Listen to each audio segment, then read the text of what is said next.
Hello, everybody. Welcome back to MIRRORMOURN. We're doing a little bit of an earlier session today. I'm Esper, your dungeon master, as always, and we are at a pretty interesting moment in this campaign. And I'm interested to see what happens this session, as you all have defeated the Night Stalker, who has been a blight upon the city of Barnacle since episode 1. Why don't you all mention your characters and we'll get to all that. Certainly. Hi, I'm Warsor and I play Walykos, the level 5 now? Yes, level 5 half-elf ranger. I am Vince. I am playing Vapor, the level 5 wild magic sorcerer. I am Nick. I am playing Adriel, the level 5 swashbuckling rogue, who's not really a pirate, but is a rogue.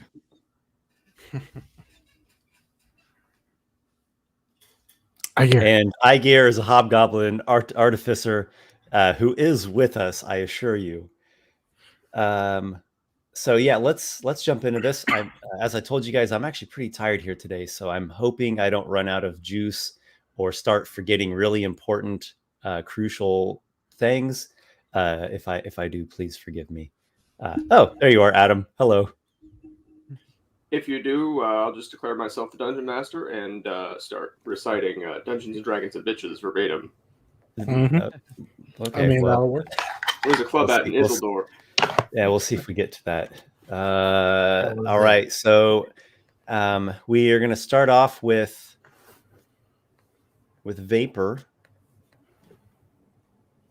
You were extremely concerned about this magic giant's blade that the Night Stalker had used to commit his killings, and you were particularly concerned about what you detected in the blade with your magical senses, some overwhelming, possibly even self-absorbing fell magic, necromantic, and enchantment, and the effects that it seems to be having already over Adriel. And you were adamant, and you went to the Storm Tower proper, the namesake structure of the Storm Tower district, massive,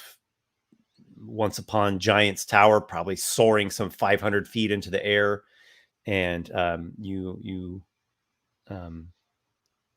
adamantly got a rushed audience with Lord Duncan Mantevale, and Lord of the Storm Tower, Master of Rituals, and Crispin Hallows, the house wizard of Mantevale. Now, this is Adriel's house, his noble house, Mantevale. Adriel, his mother is not in the best of standing. Adriel doesn't dwell in the Storm Tower proper. He dwells in one of the adjacent towers of the district. Still a good-sized tower, but not as massive. And well, the point is, you risked it all, and through your magic, you destroyed, or you at least broke into fragments, that dagger. And yeah, pretty much spent every single spell slot I had to do the darn thing. yes, and you risked great bodily harm, or perhaps even doom, at this effort. You before leaving, I believe you said something to Duncan Mantevale. Make sure these fragments are not just like kept together in some location. Scattered. Do something to scatter them, hide them, whatever you can do, because you worry that the blade could be reforged. You worry that its magic is not truly gone forever. There's probably good reason why you have those suspicions. Weapons of this great power are usually not so easily destroyed. Not that what you did was easy, but they can be tricky to permanently wipe out in an utter sense. Okay, the rest of you are well resting at Adriel's tower. Walykos also resides there. The two of you have been good friends for a long time. And then Vapor, what do you do? Do you go like dragging yourself exhausted to rest with your allies? Keep in mind, you haven't like slept in over 24 hours. Like Well, a he was good woken sleep. up that morning. Yeah, So you got a couple hours. he's got a couple, yeah. So he's pretty tired. He's probably casted mending constantly on himself to like, clean mending and prestidigitation to clean himself up. Mm-hmm. So he doesn't look like he's been in any sort of fights or busy. He just looks very exhausted from whatever he went to do. Mm-hmm. But yeah, he probably is going to drag himself there. And then once there, just get pretty much directed to where everybody's at. If they're already in bed, he's just going to find the closest bed, close the door, and just pass out. If they're still up, he'll probably talk with them. I imagine everyone is asleep at this point. See, Adriel is human. Walykos is half. Okay, so everyone actually does sleep. Truly sleeps. You arrive. Might be an opportunity to ask: do elves in Mirrormourn sleep in the traditional That's a sense? good question. Do they do that trance thing? That's actually been the assumption I've been operating upon this whole time. I've never came out and said it because I guess I never sat down and really thought about it. But that the whole time that's been the sense that I've had of it. So, right, so they don't do the trance thing like in the book. They actually sleep in this setting. I think so. Yeah. Now, maybe someone could say, like, oh, well, that's depriving elven characters of a racial trait. Maybe I am. I don't know. Perhaps we could, if it comes to that, we for can those maybe find. characters. Yeah, maybe we could find some kind of trade-off. I mean, so long as you don't try to say that can magically be put to sleep, then I'm good. Yeah, as long as like actually. Have you ever thought about what the implications would be of a society in which the individuals don't even need to sleep? You just have to meditate for 4 hours a day. Yeah, it'd be pretty awesome. The productivity of that society would be off the charts. You mean we'd have more time for D&D? Or that, yeah. They'll probably businesses would just make you work more hours. So, but that's okay. Capitalism. We'll continue with the kind of assumption that we've all been operating upon this whole time, and if that becomes a bridge that needs to be crossed later, we'll do so. So, the four of you are sapped, drained, particularly Vapor. I never actually said, X levels of exhaustion, and again, if we need to get into that, we will. So for now, we'll know in a narrative sense that you're drained. So here's something I can offer, but if you all want to do something else until that point, of course, it's open. The table's open. So the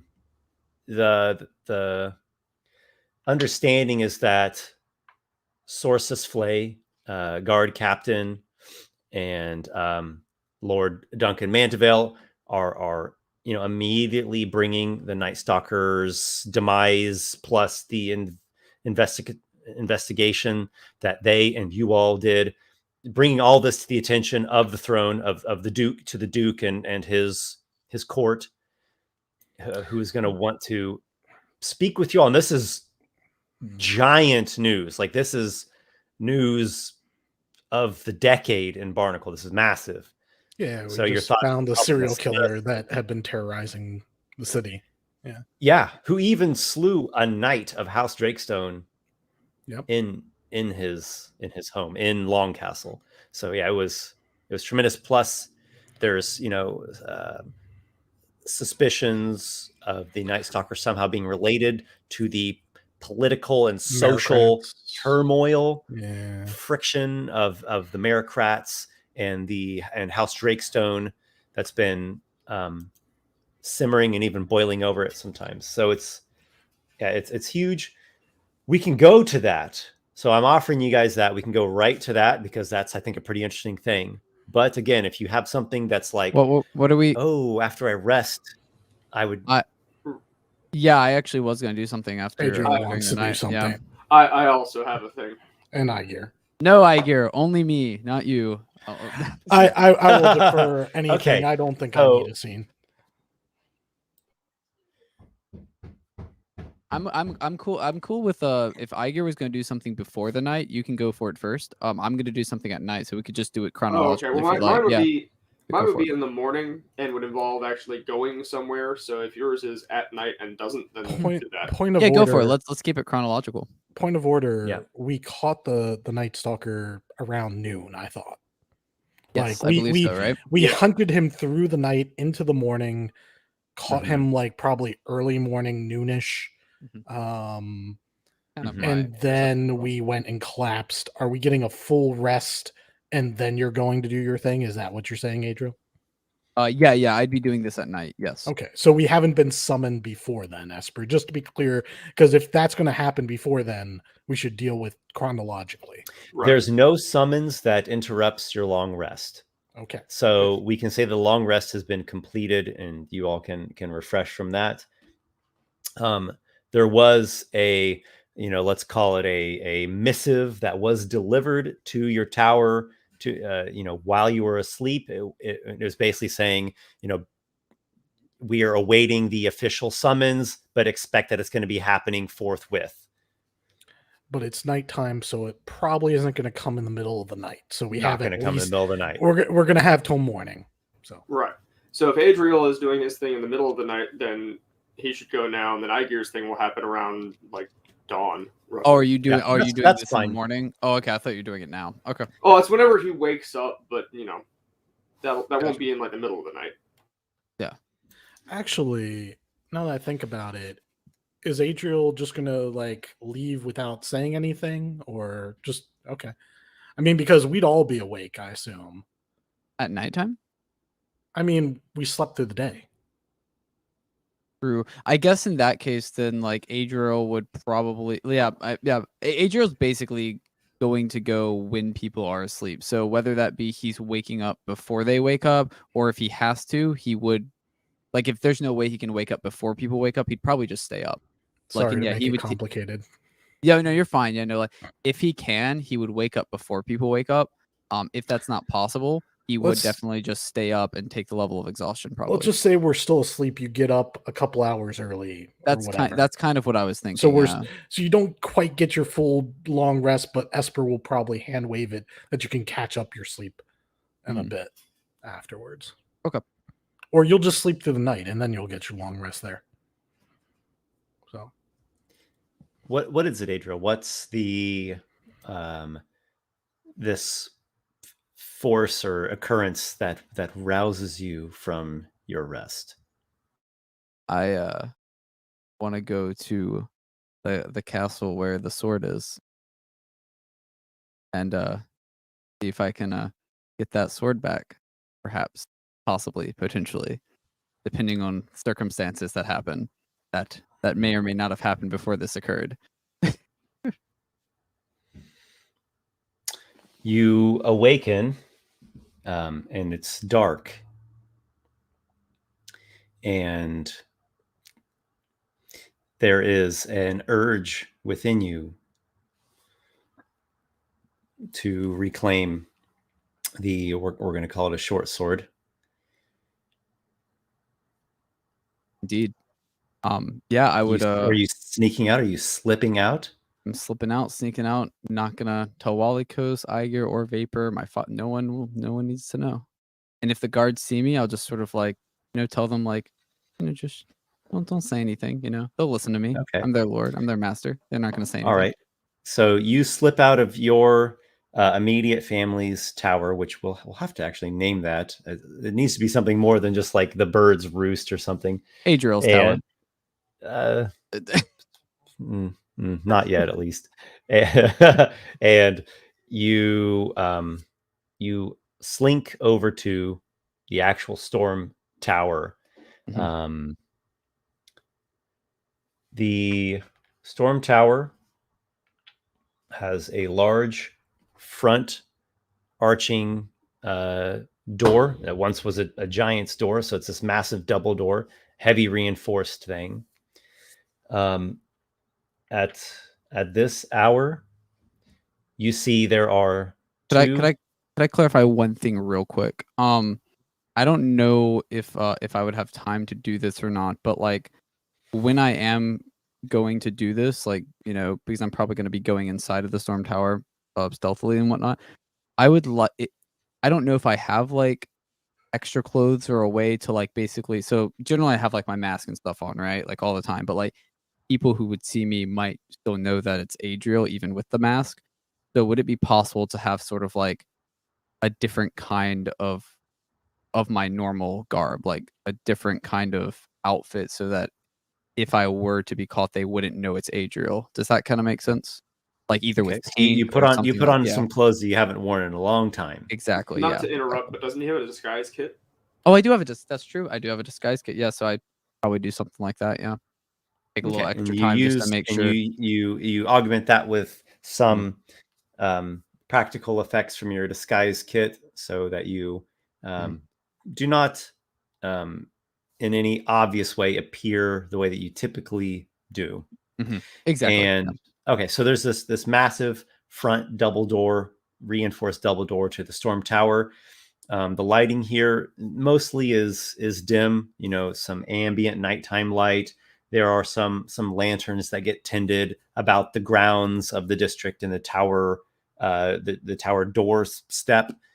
There are 2 guardsmen. They're Mantavale house guards. They're watching. They're like the Night's Watch.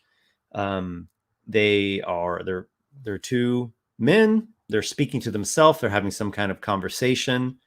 They're near the door. They're not standing like right there flanking the door, but they're in, you know, a little bit away. Maybe they have a like a little, what do you want to call that? Like a little awning that they're standing on at, like kind of removed to the side, some, you know, 20 feet or so away from the actual door itself. Right. So they're so like an awning. Are they like on like a higher level, or are they still on the ground, just like? Not a higher level in the sense of a higher floor. There would just be like maybe a couple steps onto a little. Oh, I see. Okay. Yeah, like a little stony portico aside. Right. And the tower is massive. It's a huge, giant construction thing, you know, soaring up, you know, probably some 500 feet. You know, each floor probably has like a 40-foot high ceiling. So it's an incredibly massive structure. Okay. Now I know that Walykos and we did sneak in before. So is this similar kind of guard situation where they're gonna like cycle out later, or is this like kind of like, if I'm obviously waiting a little bit just to see how things are going? Are they just standing there constantly? Because I know with Walykos and they were kind of moving around a bit more. Yeah, so you and Walykos had gone to a side adjacent building, and you could go that way. You're not sure if that actually is going to like get you into the tower proper. It might, but you're just not quite sure how the layout of that works. Okay. This is, you know, your family in general, your noble house's tower, so I'm sure you have some amount of familiarity with it.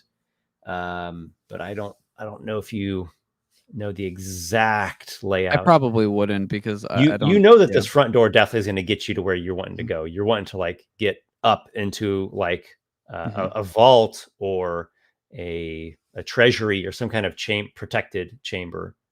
All right, let's do this then. Before I go, but okay, I think you asked a question about the guard changes. Yeah, there will be guard changes. Yeah. Okay. These guys look like this is like the night watch, and it's getting close to the end of their watch, and you know they're probably getting tired. They're just they're chatting with each other. They're probably chatting about, you know, what's going to happen in the aftermath of the Night Stalker being slain. All right, I'll give them a bit of time. Wait for them to do the guard switch, and then once the moment like they're kind of like moving out to like go get the other guards or what have you, like when they're not there, that's when I'll start maybe. When dawn comes and like the dawn bell's going to ring throughout the city, the replacement guards are going to arrive here, and they'll switch out. I feel like I'd wake up and notice you're gone. Say that again, Walykos. I feel like I'd wake up and notice you're gone if dawn came. Yeah, that's what I say. So it would be at dawn. You said that'd be how long I'd have to wait. That's pretty okay. Let me think here. let's do this then. Because Dawn. Let would me be ask a you this pretty question, long which wait. I think might even help us. How much are you willing to risk to break into the Storm Tower and steal this dagger? What are you willing to put at what are you willing to what stakes are you willing to You're put giving up me there? the thing you gave Vapor. Oh man. Okay. That's a good question to ask. No, it is. Because I if think you're not that willing to like risk imprisonment or death, this is going to be pretty hard. If you're no, just like, I think, as long as it's convenient and not too hard, then you're mhm. probably not going to get what you're looking for. I think that Adriel, I'm gonna probably go with what Vapor did as well. Like, I think Adriel might be a little bit, yeah, he'd probably be risking maybe a bit higher stakes. Yeah, like probably potentially imprisonment or death. I think in his mind, he really wants to get this short sword before, anything happens to it or anything like that. Like he doesn't trust his grandfather. He doesn't want his grandfather to have it. He didn't even want it to go there in the first place. So I think he would be willing to risk a lot here. And maybe in the back of the mind, he might even be thinking like, oh, well, if I get caught, I'll just say I'm a Mantivel, right? Like he's got this kind of ego. So yeah, I think he'd be willing to risk a lot here. Okay. So now we need to figure out what your approach is. You can try out that side entrance that you all had gone through before when you stumbled upon the demonic ritual. You could try to deceive the guards, or you could try to kill the guards or knock them out. You could, I don't know, freaking try to climb the wall. You could talk to them and just say, I'm, young Master Adriel of House Mantivale. Can you let me in, please? I think the first thing or other disguise kit, disguise as someone else. Yep. What's your thoughts I on all that? I think the first thing I'm gonna try is, while I'm still hidden and they don't know I'm here, presumably, I'm gonna try and like distract them. Maybe like throw like some kind of rock or something, or something that can make a good sound, a good clanging sound, like in the sort of in another direction. So maybe the guards will leave and go check that out and give me a chance to go. So I'm gonna try that first. Yeah. Okay. Give me a deception check. Deception. Yeah. Not the best at deception, but we'll see. A 21 actually. That's pretty good. Quite good. Okay, 21.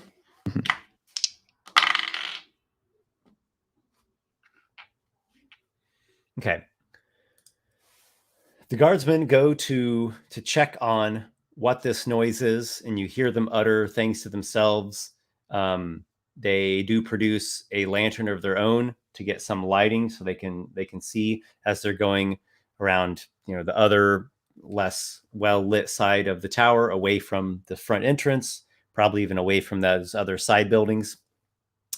They don't seem foolish. They seemed well trained. They seemed observant and keen. But you have alerted their attention enough where they do want to go see what this disturbance was, what the sound was. You also hear them, call out, is anyone there? Hello, things like that. And they seem a little tense. I mean, all right. The word is the Night Stalker's dead, but what's going bump in the night now? Yeah. All right. When the whispers when they've like gone a pretty good distance to where I made the noise, I'm gonna make my way to the front entrance. So try and get inside without their knowledge. Yeah. All right. So you go up to the front door. There's this massive knocker that has the face of some like jutting tusked foul gargoyle. And let's see, what do you want to do with this? I'm gonna try and get in. If there's a lock, I'll try and lock pick it. If there isn't, I'll just try and carefully as possible, as quietly as possible, open and get inside. You pull on the knocker, the big heavy knocker ring, which is like this big two-handed thing for you. Of course, it's not just unlocked. Of course, yeah. I'll try and lock pick it you real look quick. Yeah. There's not a keyhole. There's not a Mm. padlock. You see nothing that indicates a lock. Mm-hmm.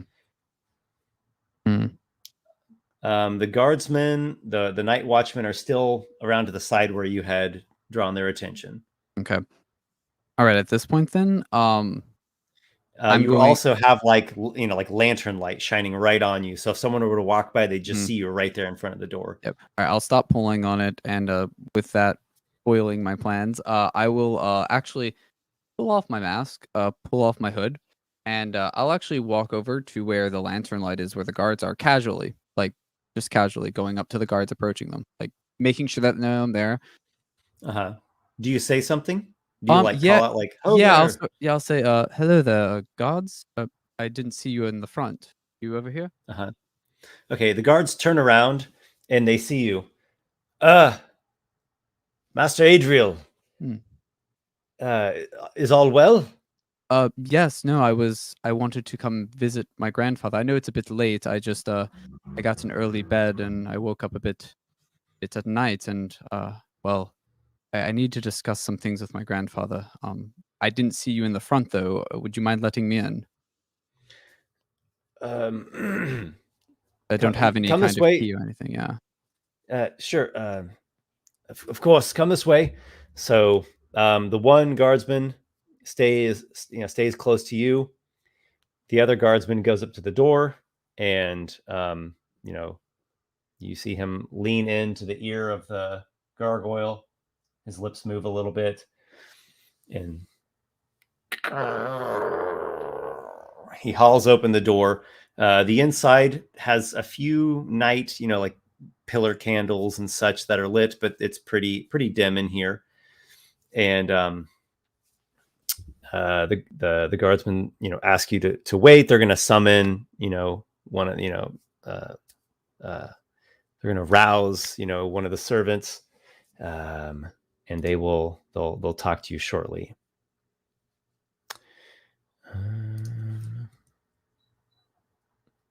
Things Tunipa. are Let's go with going well so Tunipa. far. All right. So you're waiting in the vestibule of the tower for some minutes, and then a sleepy looking half elven woman, and she just like pulled her curly hair back, and she's wearing this silken evening gown that looks like she just kind of threw it on, and no makeup, yesterday's perfume that's starting to wear stale. Master Adriel, thank you for calling upon us at this hour with this urgent, well, whatever it is. I'm Yeah. concerned by your coming. Yes, no, I needed to I woke up bit earlier recently. I got to early sleep in, and I just need to speak to my grandfather about some things personal of nature. I see. Is there any details that you could relate to me, or that I could relate to him? No, not in particular. Just tell him that I wish to speak with him alone. Very well. If you please wait here. Of course. Oh, And if it pardon. and And as she, she's I was just gonna say, as she she's steps away on slippered feet. as she's leaving, I will be kind of just like casually walking around the area a little bit, looking at the painting, like looking at the paintings or the walls, just kind of like, casually, but like while doing that, I am kind of like taking an eye of like where guards are, where people are, where doorways and escape routes are, things like that. Just getting in my head like kind of the layout, but like casually doing it. So I know I'm not going to get like everything, but just casually glancing here and there, making it look like I'm just walking around, but I'm actually like trying to figure out where things are placed in the Okay. area. I'd say you're pretty familiar with this part of the Okay. tower. I'm sure you've been here many times before. You pick up one of the pillar candles and you go and you're looking at the paintings and the various artistic relics that are on display here. There's a couple of interior guardsmen that are they're just standing.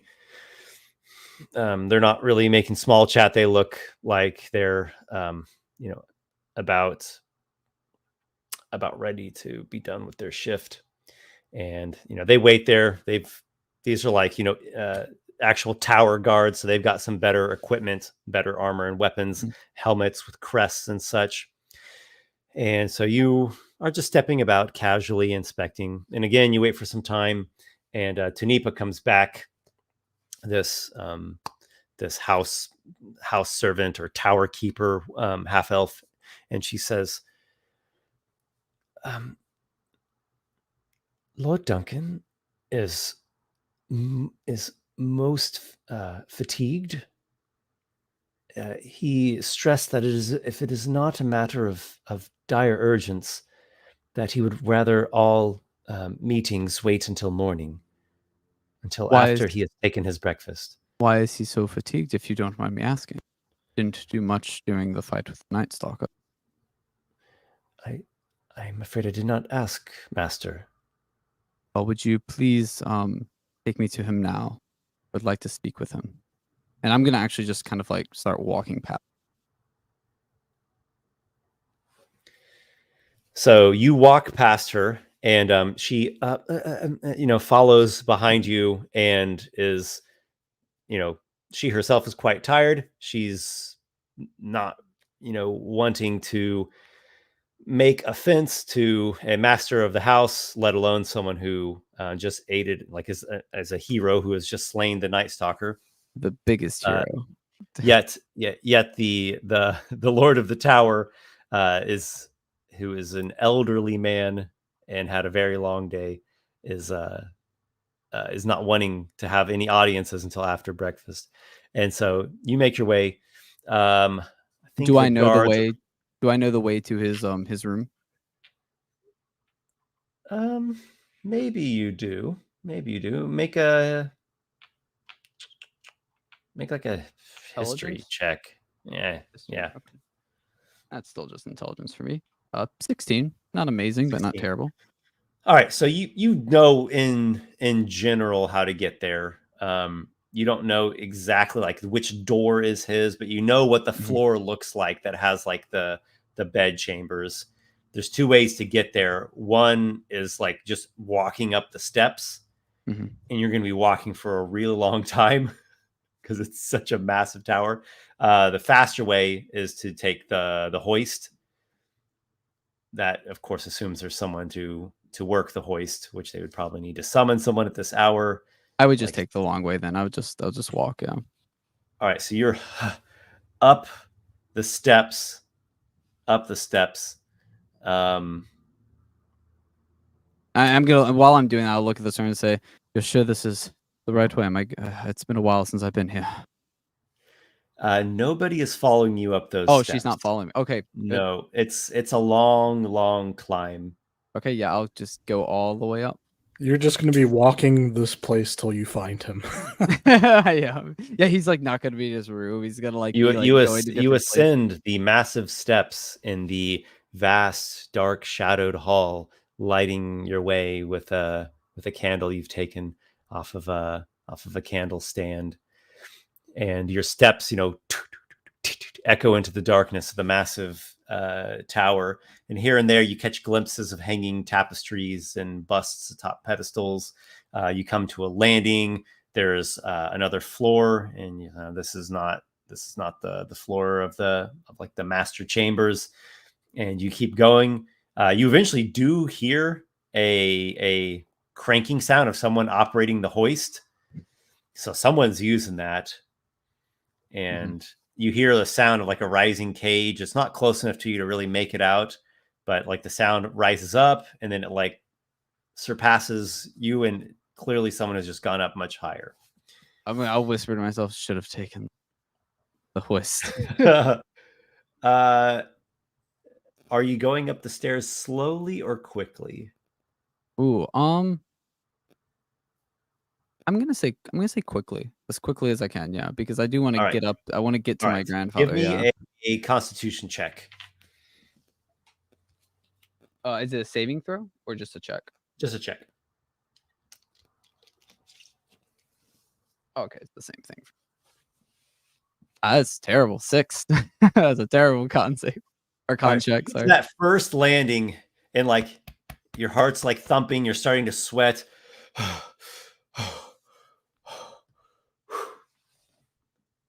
It's a lot of stairs. Man, all right. I'll keep pushing through. Like, I'm not gonna go back down at this point. I mean, I'm already like pretty far up, I presume. All right, so you continue like, like, all right. You continue dashing up the stairs. Adriel just dies of exhaustion. Yeah, give me another con check. If I get a better one this time. Oh, that's better. 18. That's much 18. better. Okay, so eventually you get up to the floor that you want to.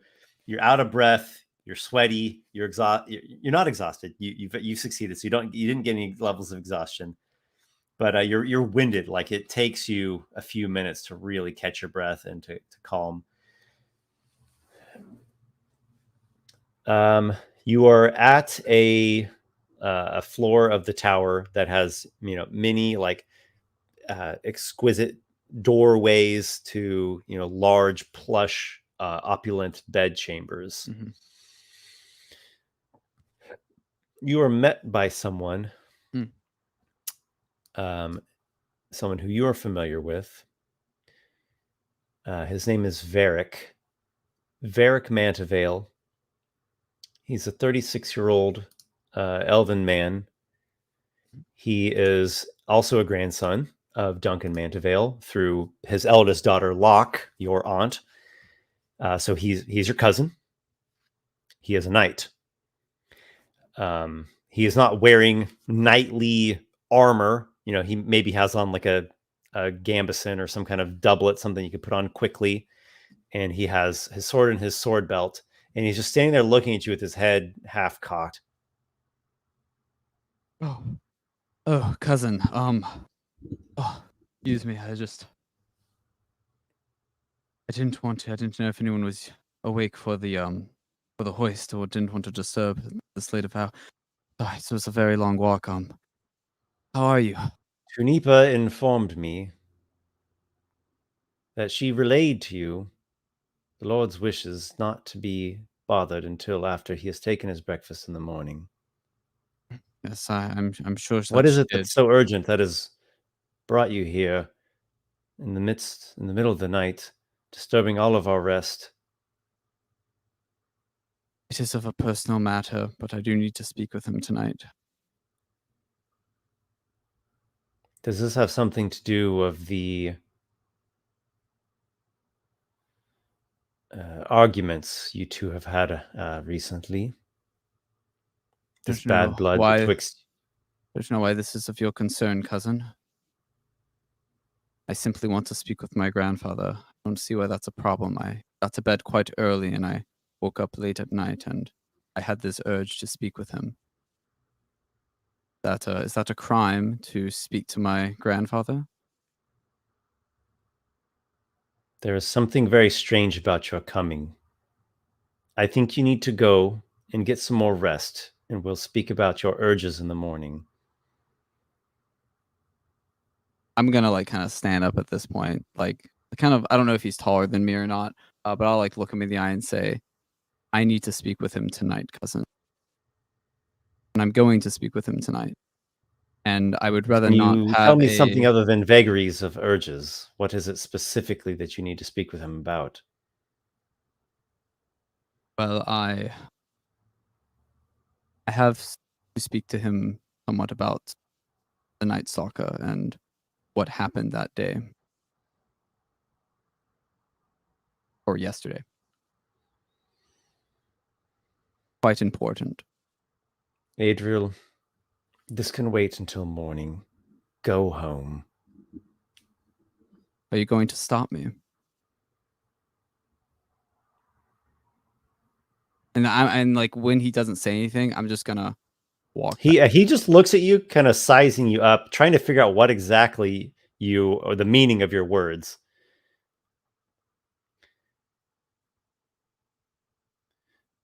it is my post to stop anyone who would do harm to our tower, but that would not be you, would it, cousin?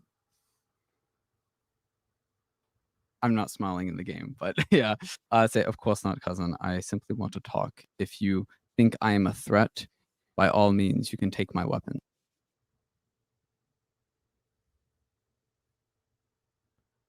But I would not harm my grandfather.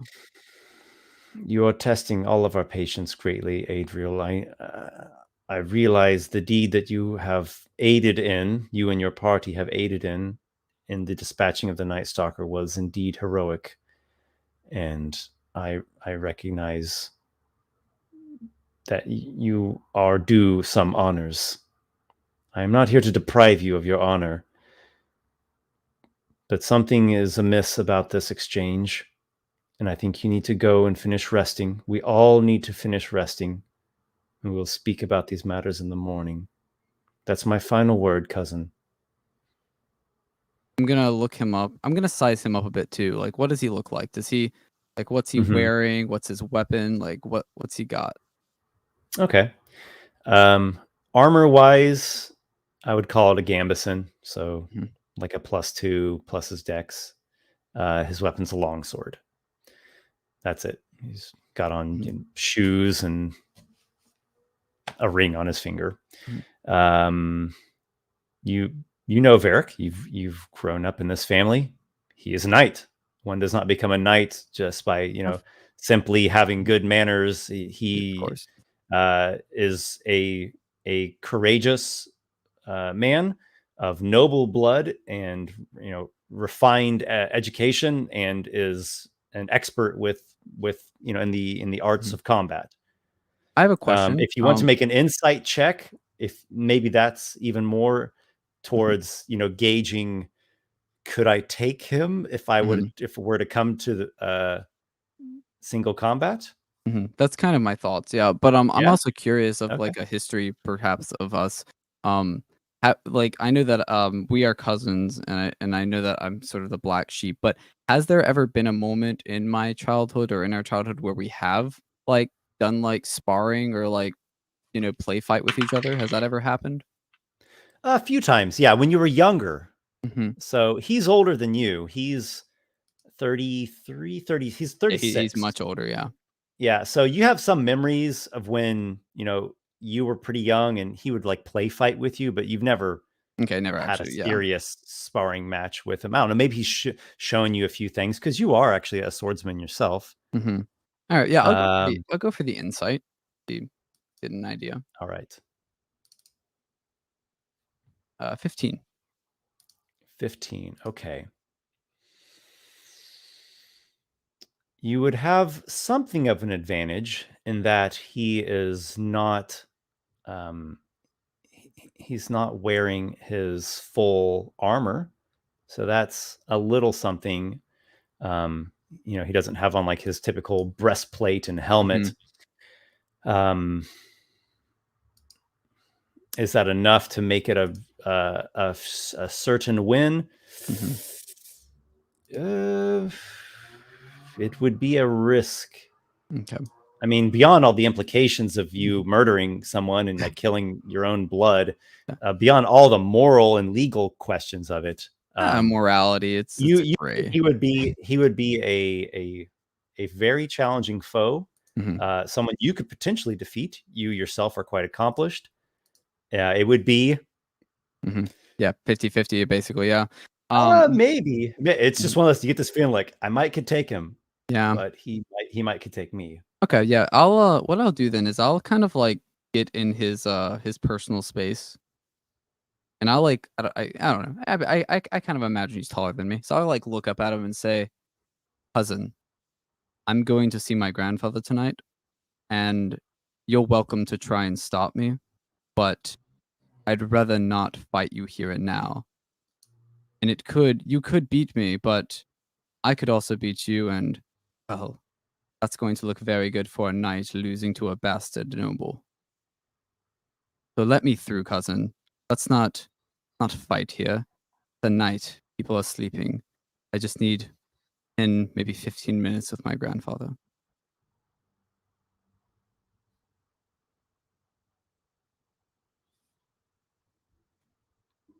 I do not like the way this conversation is going. He takes a step back from you.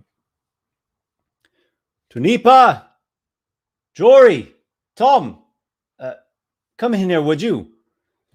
Do I know these He names? calls he calls Tunipa the tower keeper, one of the it's like one of the head servants, the one who had been interacting with you, and a couple of the interior guards, the kind of like royal guardsmen, the ones that had gone up in the hoist, and they step in. So we've got this wide corridor with like these fine chamber doors to either side of you. Sir Varric is like in front of you. He's taking a step back, and then like Tunipa and the two guardsmen are essentially behind you. One of the guardsmen says, "Is something amiss here?" And Varric says, "I think that Master Adriel is bothered by something that occurred during the encounter with the Night Stalker, and it is plaguing his mind such that he insists on speaking to Lord Duncan at this ungodly hour. I have instructed him multiple times to return in the morning, and he shall be able to speak with the Lord at that time. He has insisted and made something of a threat, which perplexes me." The guardsmen look at you. Tunipa look at you. All eyes are on you, Adriel. It's a very tense and very uncomfortable. So the whole situation is just incredibly uncomfortable. Like you can see Tunipa's like trying to hold back her cringing. I will. I'll stay in his personal space and say, You step back up. You step up to him again. I'm gonna say, "You're really doing this, cousin? I simply want to speak to my grandfather, and you call for your gods to come in here. I do not see why this is such a problem. Let me through." And at this point, I will start walking past him, and I'll look to the end. I just ignore the other guards, ignore him, and just start walking past and see if he does anything. No. They all eyes are still on you. They seem like they're kind of half in shock. It seems unreal to them, actually. They have this look on their, like, kind of an aghast look on their face. And again, Tunipa's like trying to keep her composure to be very proper.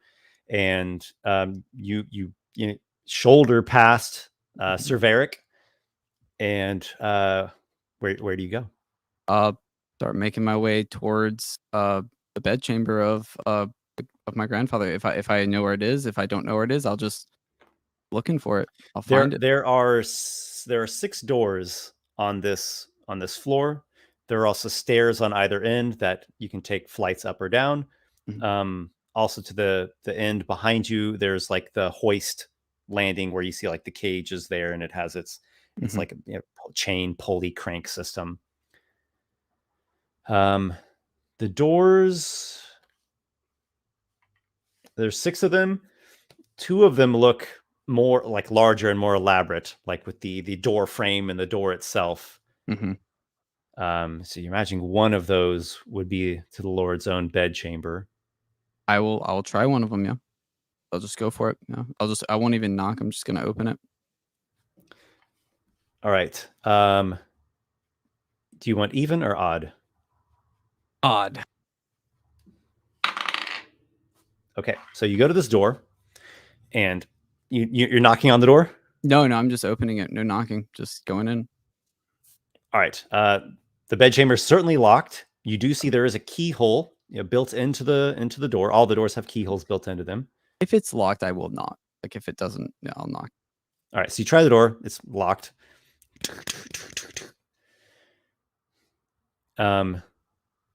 Again, Sir Varric says, Adriel, what is the meaning of this? I'm just gonna look at him and say, "I wish to speak to my grandfather," and then I'm gonna knock again louder. All right, you pound on the door. You pound on the door. You hear the voice, a female voice on the other side. You know, like muffled and groggy. What is it? Mm. I will. I won't say a thing, and then I'll go to the other door and knock, knock, knock, knock. All right, so you begin pounding on the other door. And when I'm pounding on the other door, I will say to my cousin and say, this would be quite quicker and less, annoying, I'm sure, to everyone in this castle if you just told me which one my grandfather is in.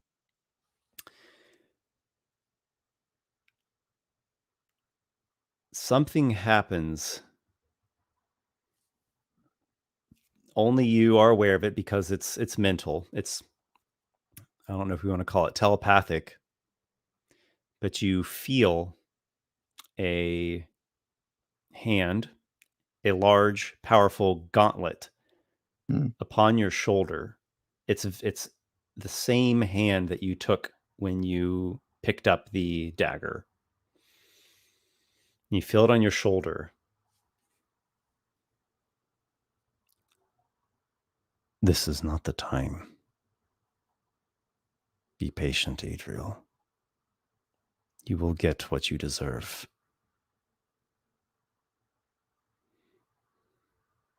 So while knocking and I hear that and I feel it, I'll kind of like stop.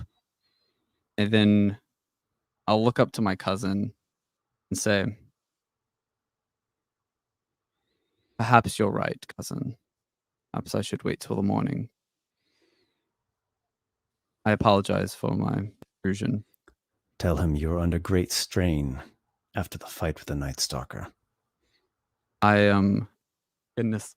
Oh, this is terrible. Oh, yeah. I'm under a lot of strain. The Night Stalker, it was really got to me, cousin, and I needed guidance from my grandfather, but I shouldn't have come this late at night, and I shouldn't have done what I did to you. I apologize. And I'll actually give him like a bow, like as good of an impression of true sorrow that I can give him. Like, give me another deception check. come on, 18. You see a bit of relief. It's subtle, but you can notice it through Varric's expression. I can only imagine the immense stress and horror that you faced in that fight and in the incidents that led up to it. I know you were stabbed by his wicked blade even. Still carry the scar, cousin, and I don't know. I thought perhaps my grandfather could give me some respite, something to help with the strain of the event, of the encounter with the Night Stalker. You weren't there to see the man. He was bland, or not bland. He was emotionless, just a creature of something else. And I needed to speak with my grandfather on that, but perhaps I can wait. I will speak to Walykos about this. Perhaps he can help me as well. I'll wake him instead. That would be for the better. He leans in closer so that only you are hearing it, and he says, "Have you been smoking Dream?" He asks you if you've been smoking the one kind of like hallucinogenic thing. Oh, yeah. I probably can't. If I lie here, then my maybe party from would his win. perspective, you seem like you're kind of half out of your I mind. mean, aren't you really lying right now? Yeah. I'll say. I have partaken in a bit of smoking recently. I'm drinking as well. And it's it's quite obvious to me, Adriel, but you don't need to rely on that. Speak with Tanipa. she can furnish you a tincture that will give you better rest than that strange gnomish smoke. It's been madness when the night when I met the Night Stalker. That's when this all started. It just, the way he killed was just no reason, just in bloodlust, was terrifying. And I tried to stop him myself, and it didn't work. And it's almost like it's my fault. Well, if that is true, then it's just as much the fault of everyone else who has failed throughout these months to bring him to justice. I will get the tincture, though. Seek solace in the cairn, Father Adriel. You are in need of consolation and healing. Do I know who this is? The Karen Father? It's one of the gods of one of Haven the Isle. gods, okay. Yeah, I'll say Mhm. perhaps And you're particularly right. House Drakestone reveres it, but kind of everyone does on Haven Isle. That all the elves do. Perhaps you're right. I've never been much of into the gods much, but that could help. I will get the tincture from. It's just to clarify, so specifically, the Cairn Father is said to dwell within the the cemetery area of Longkeep, Mhm. right? Because typically the gods of MIRRORMOURN are these like local entities, localized Yep. entities. So Yeah, well, I'll respond and say perhaps I should seek some guidance with that, and I'll get the tincture from what was her name again? Tanasia? Tanipa. Tanipa. Say Tanipa. from Tanipa, and I'll return in the morning. Come. I'm sorry. And he takes you over to Tanipa, to the guardsman. At ease. If you could, Tanipa, and he requests that she go, bring you this vial. And you hear her, go off. You hear like a door open, close, kind of off in the distance. She comes back, and presses into your palm this little vial, and she says, "You'll just need 2 drops in a glass of water, and you'll have peaceful rest." Thank you so much. And if you truly need it, if you're racked by nightmares, you could do 3, but that's only if you truly need it. I wouldn't do much more than that, though. Otherwise, you might be out for an extended period of time and have difficulty waking up. Just of course, be mindful of the dosage. Of course, and I'll like reach into my satchel, I guess, and like I'll pull out a gold piece and I'll place it in her hand, like she did with. There's no need for that. There's no need for that. No, please. I've woken you in the night, and I shouldn't have, and you need your rest just as much as my grandfather and myself as well. Please take it, and I'll close her hand around it. So she only takes it because you're so insistent, and you impress it upon her. So that wraps up, and it basically comes off to them as not a matter of law, but just kind of a awkward family moment, really. Like someone, in the middle of the night, drunkenly kind of disturbed, right? And so they all kind of are relieved that. Yep. And you return home, I presume. I'll return home. I will not take the tincture, though. I will keep that. I'll just keep it in my bag. I'll make sure, and I will not wake Walykos. And I will just go back to bed.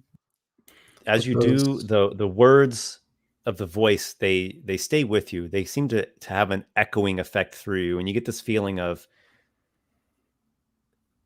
there's going to be a right time and place and moment. And if you can be patient and move strategically, you're gonna get what you want. All right. I will let the voice guide me. Hey Esper, check your message for just a second. But yeah, that's on all. Discord. Yes, that's the only Sorry, way guys. I have to send you a message. By the way, sorry guys. I know that took a little while, but I think I'm good now. Yeah, sure. Just in case that influences any of the things, or if you have a good idea for it. Actually, I want Walykos to do a roll. I know this is a little bit retroactive, but I think it's fine. so long. Um, Yeah, it makes a good story. what it seems almost like a prayer that Walykos Mhm. uttered, or in his heart uttered at least, Yeah. or maybe later on by himself he offered this prayer. Make a religion check. You can use it off of your own. Wisdom. Yeah, you can use it off of wisdom, since you're a wisdom, and that's your spiritual sense. Okay. 18. Oh, nice. 18. Okay. All right. So that is actually informing what's happening here. So, Yeah. Adriel, as you are lying there, drifting off, the echoes of the voice stay with you, and you feel confident that you are going to get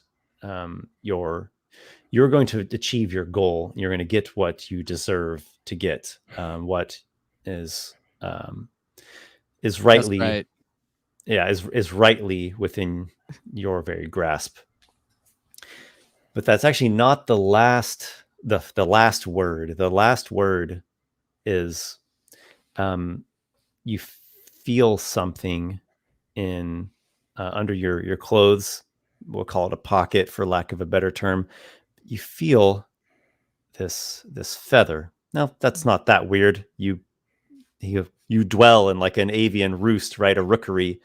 But it's under your clothes, so whatever. You pull it out, and it's actually a white feather, wing feather, I believe. Yeah.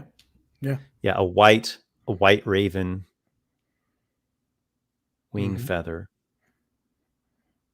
I'll like look at it a bit, like kind of in my half sleep days, and I'll kind of be like, that's interesting, and then I'll just kind of like put it to the side, like on like the countertop, and just go back to sleep. Mm-hmm. Do you take the tincture? No, I do not take the tincture. You do not? Okay, so you got it. It's just this little vial that has whatever number of I drops don't in throw it away. I still keep it, but I'm I pretty don't. sure I you're don't, tired enough to sleep without it if you Mhm. want to sleep. Yeah, because the tincture was just my lies. So I don't take the tincture. But yeah, I do. Okay, keep that's it. fine. So, not taking it, you whatever, sooner or later will drift off to sleep, and you'll dream as normal. And you dream of it's kind of a memory, or at least it begins with a memory of the ordeal at the cultish gathering where your grandfather was partaking in a demonic orgy.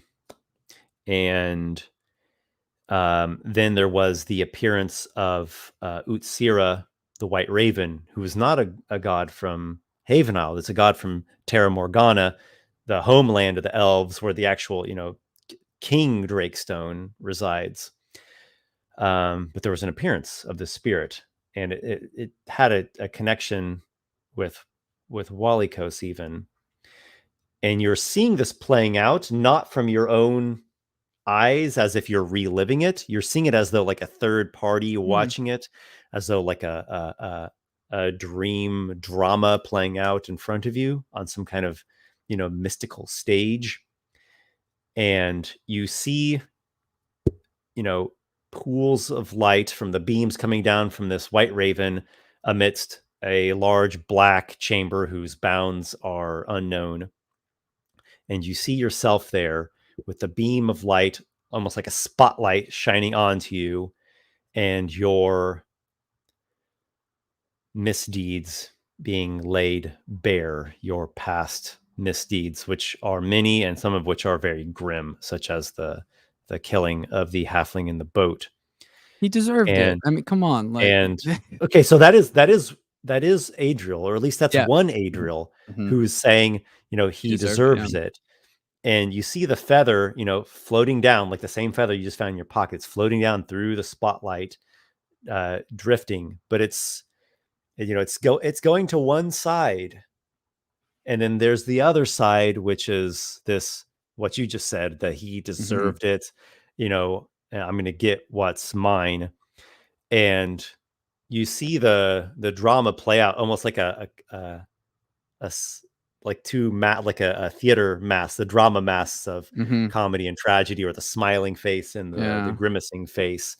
And the darker Adriel, you see him kind of, go through his own, Path maybe.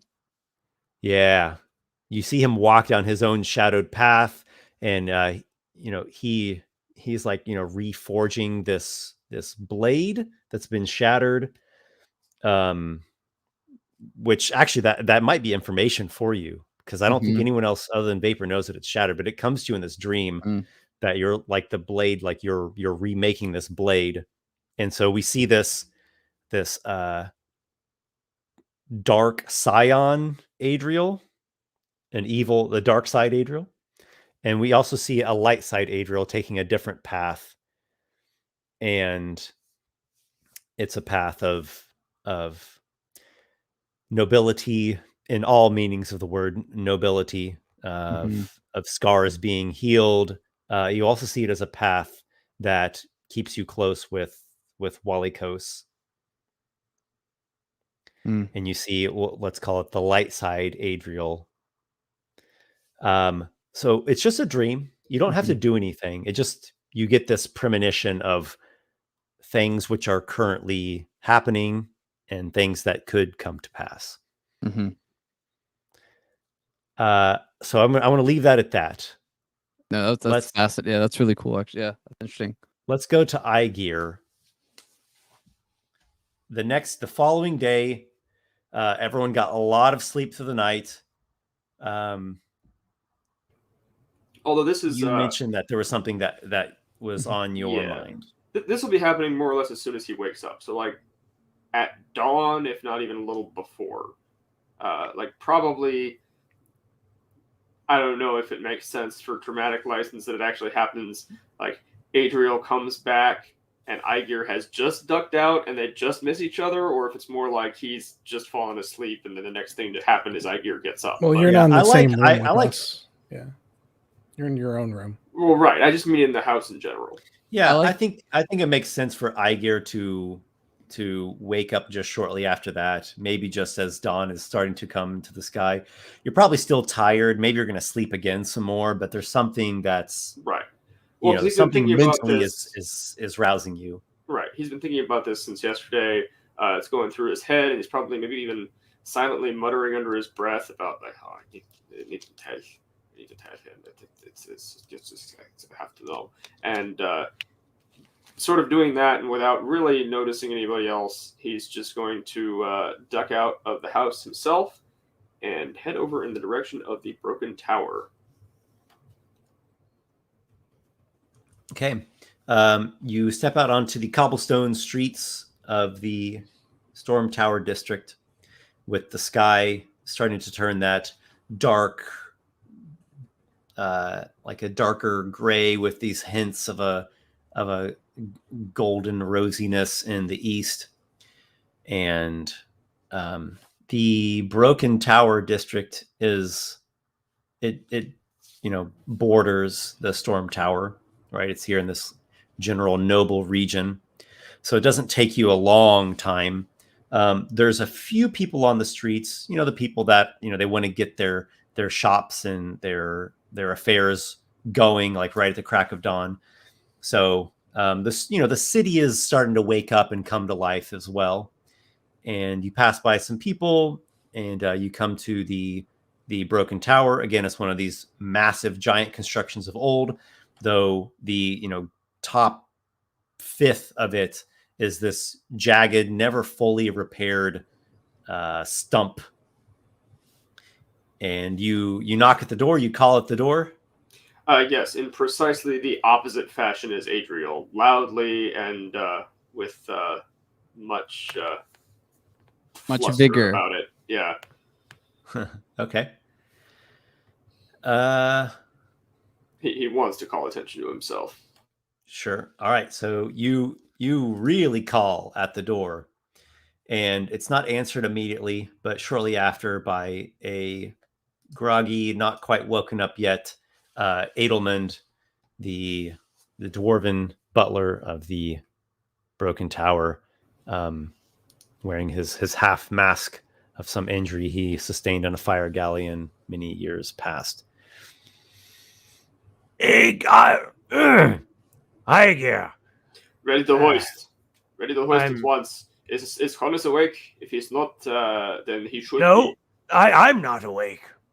Well, He you need to fix squints. He that. squints in like the first hinting lights of dawn coming through the cracked door. What is the matter? It is something which cannot wait. It must be told at once. If Connors is not awake, then I will wake him up. Ready to hoist. At once. Tell me more, Aygir. What? Are we in danger? No, it's actually, I think, the opposite. Well, the thing we set out to do at your master's orders have, it's been done. Open the door, I'm coming in. You found a cache of Gem Dragon eggs? Aygir will start pushing past him and going in. That would be great, but no, that was never something we talked about yet. Anyway, So you push past him. Well, the defenses of the broken tower are not really the same as many houses. I mean, not in like a violent way, but just Conus walking into the room. Spindle, while he is respected in his own way, he's very old. Right. So like the respect and honors for him really come from like the older generations. The newer generations, they don't really pay him much mind. He's just like the kooky old guy, and he's one of those people that some people will forget that he's even still alive. They're like, oh, well, I thought that was he had died already. No, he's still alive. Others are like, he's just living in it's just his tomb that he's existing in, and he's going to die. And then we'll keep on this in the same way that we're already keeping on. The real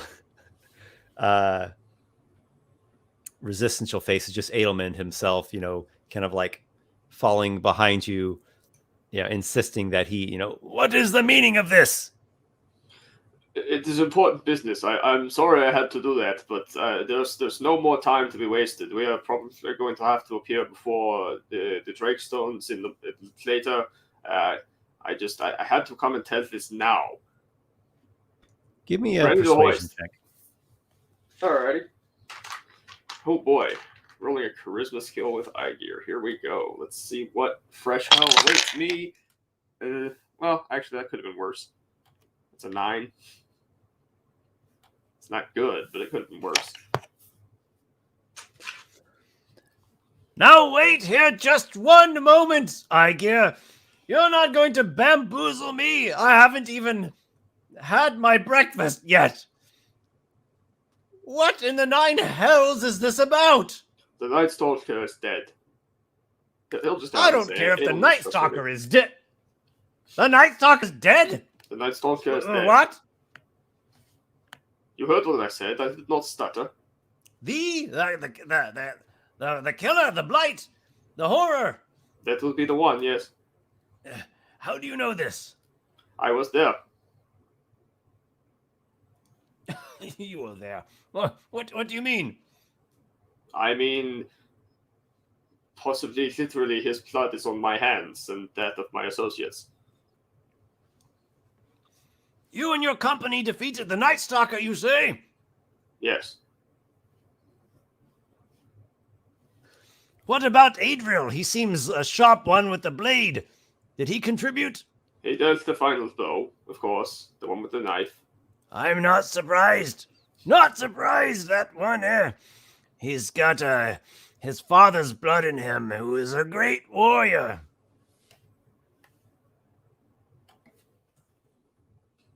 Right. Or Well, this is cause for celebration. Why didn't you just say so at the doorway?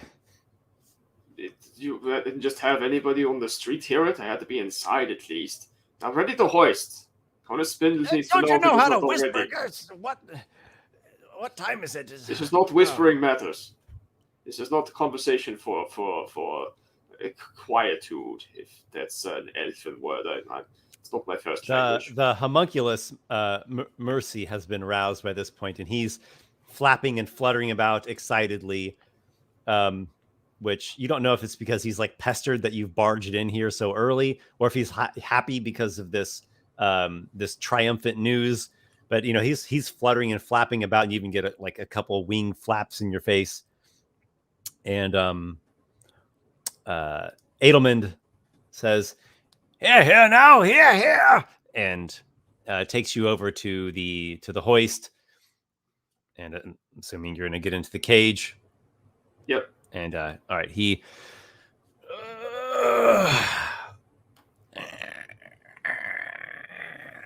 gets you up there, and Mercy goes flapping up ahead of you to rouse Connus Spindle.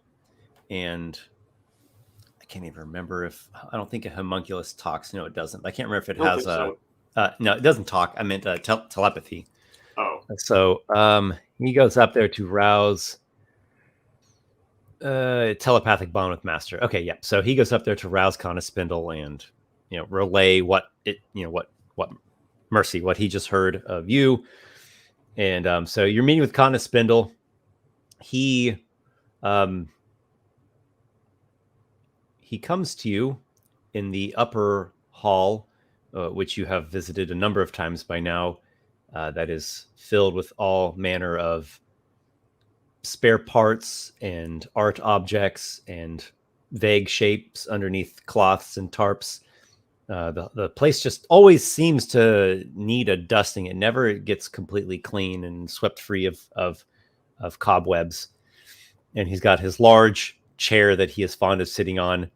And he comes out to meet you, walking in his shambling gait that he does, with his leg braces and his arm canes. And he comes out this willowy, spider-like man. Aygir gor-Temu, slayer of the Night Stalker. Ho, say I, ho. Oh, so you had heard. I'm assuming Mercy is not pulling my leg.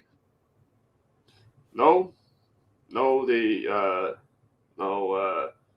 Mercy is not doing that. No. Mercy comes, flaps, perches on Connus's shoulder. The Night Stalker is dead, and I claim no personal credit in dealing the killing blow. That was not me, but it was a group effort. It's not as though he fought any of us Let me one-on-one. guess. It was that Walykos. A severe man, he. Well, actually, to slay the Night Stalker, it was vapor. But Adriel with his knives had taken Vapor, a minute my or two. boy. He has quite a bit of spunk and spark in him. So, the Butler are gone. The Night Stalker is dead. Both of the Well, things you mentioned This to is us cause to do, for celebration. You seem concerned, yes? You worry of something greater. I do. It is too easy what we did. It was simple even.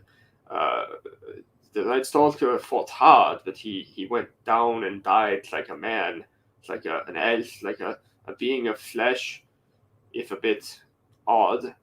And the Batlai were burned out as easily as one might a cave rat. But now what? What comes next?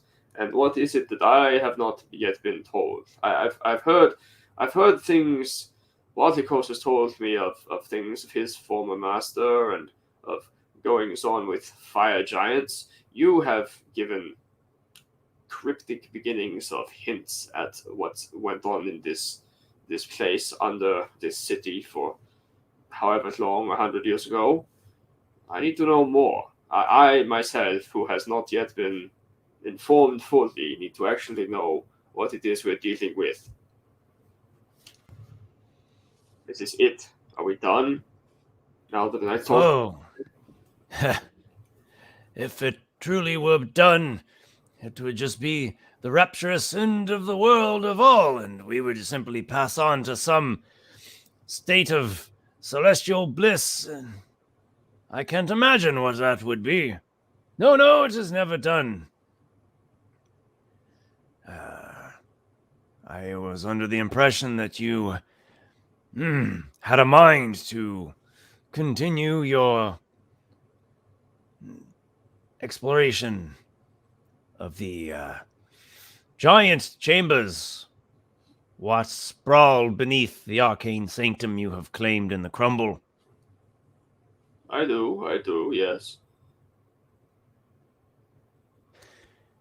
He finishes loading up his pipe with Grove Sheen, the good stuff. Takes a long draw.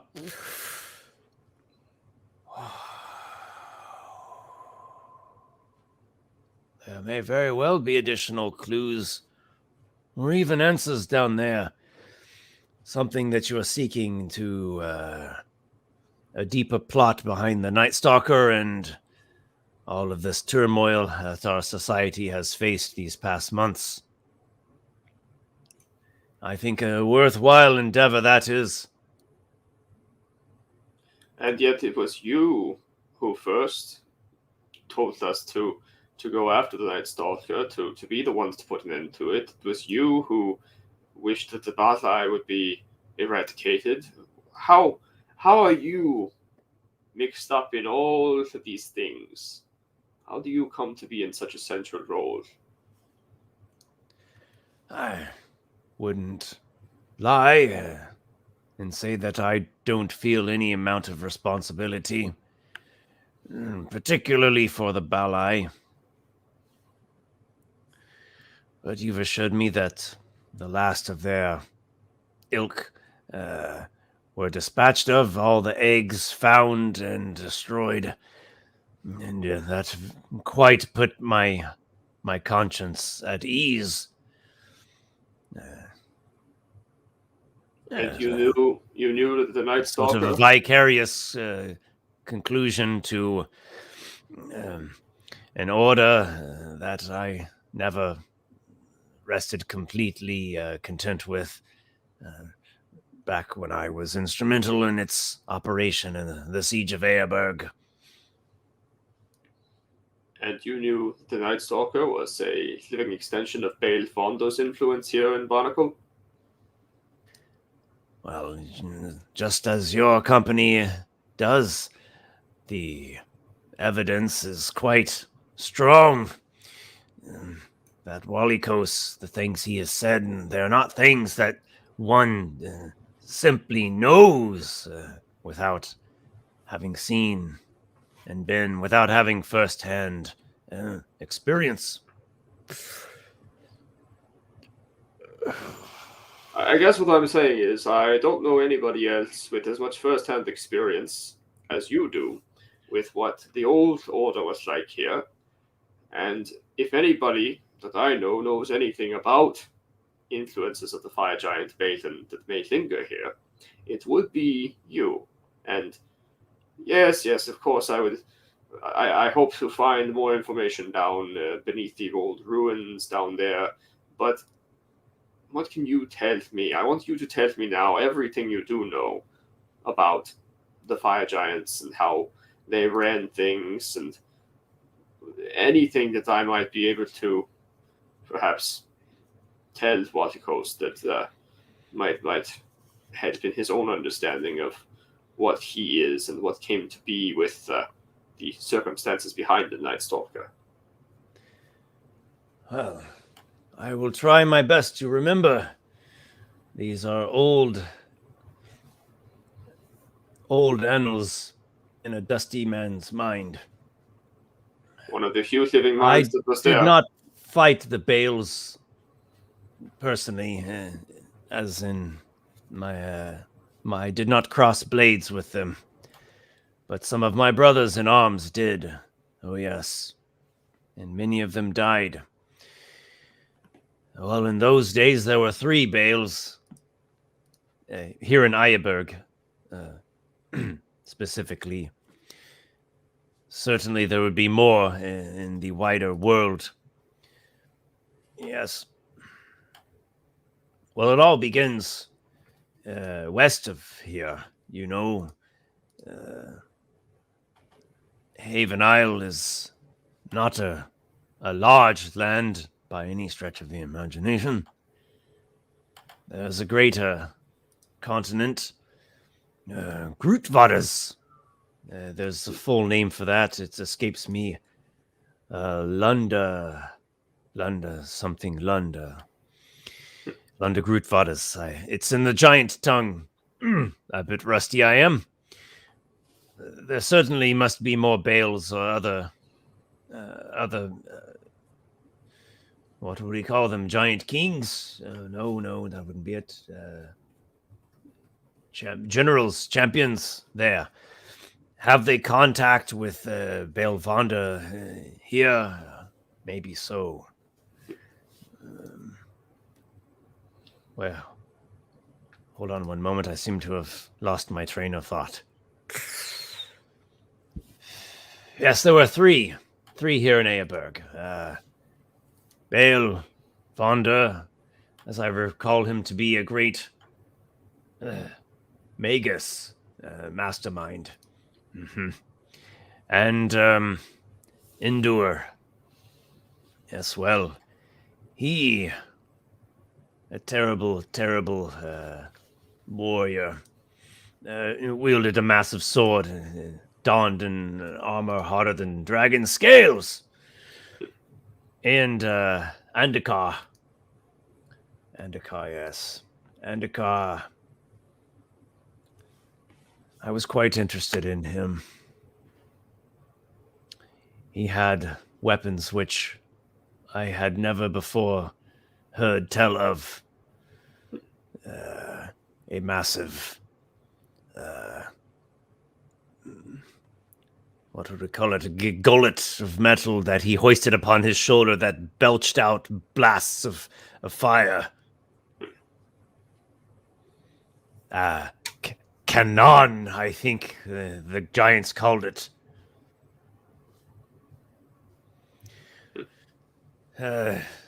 Andakar and Indur confirmed dead at the expense of knights, and kite sails, and other forces.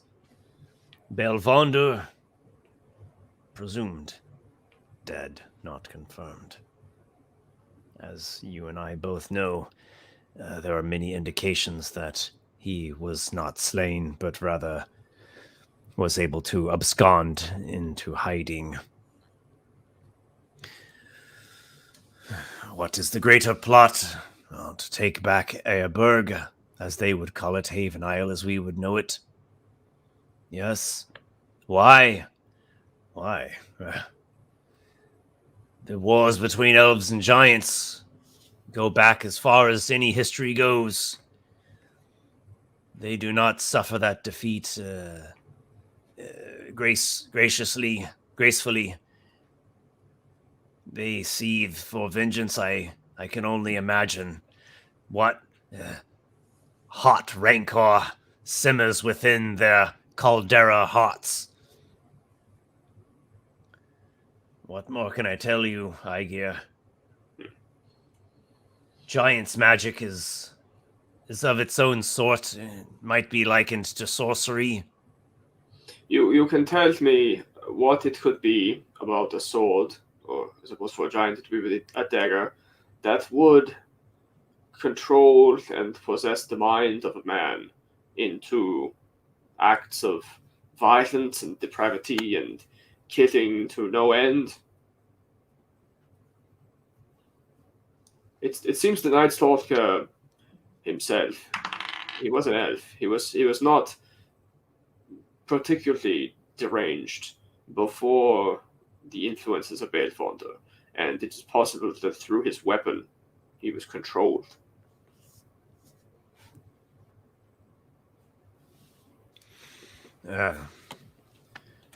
It is quite possible. Indeed, Aygir. Through such greater magics, And if that were the case, then, well, I do not have pity on the Night Stalker. I have pity on the man who was made into an instrument, a weapon wielded from afar by Belvander. Walykos knew the man, and it sounds like he was a violent bastard all his life, but something changed him beyond that. Something changed him. It is quite unthinkable for one to simply come into this world birthed as a violent, bloodthirsty, malevolent killer. I suppose any is possible, but if he is an elf, we are creatures innately of grace and fairness. Something had to have happened in his past, as it does happen to many of those who unfortunately give in to the corruptions that seem to be part and parcel with the mortal condition.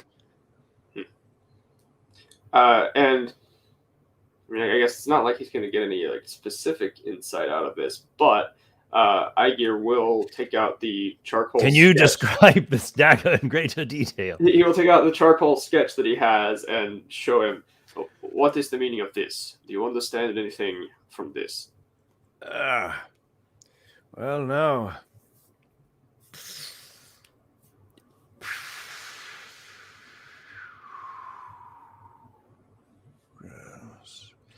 He gazes and almost seems to become lost into the pages as vaporous billows of his smoking device fill the air about you. Runes of power. Giant magic. So much destruction.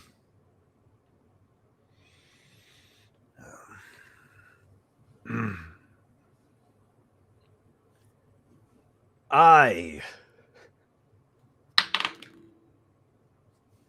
surmise that indeed Belvander did hold sway over the body and mind of this man, what we knew as the Night Stalker. These runes are not specifically ones that I have any intimacy with, let alone mastery over them. But they do indicate a vileness that is only outdone by the sheer force of the blows delivered by this weapon. Well, one of those blows is the reason why I came alone and am not with my associates now. I need you to tell me this, and I need to know this. What would happen if one not already under the sway of Belvander were to hold, to wield, to use this weapon for a purpose, to use it as a weapon, so to speak? There are many dark magics and curses that can be intentionally imbued into items. Sometimes they occur spontaneously, but in this case we're going to presume that it is intentional. All the evidence seems to point in that direction. I danced around it before, but you have shown to be trustworthy so far to our group. When I said that Adriel struck the final blow against the Night Stalker, it is true that Vapor was the one who slew him, as at the end of all of us contributing, but the final blow was to strike off his head, and that Adriel performed with this very knife. I need to know if I can still trust him, if this thing is so corrupting that it might have already started its work. I need to know if it must be destroyed, because out of character, of course, Aygir does not know that it already has. I need to know all of these things to the best of your knowledge. This is not something that I treat lightly, and this is why I was not willing to wait this morning, even though I assumed you knew the news already about the Night Stalker's demise. No, this is news to me, though I don't get out much.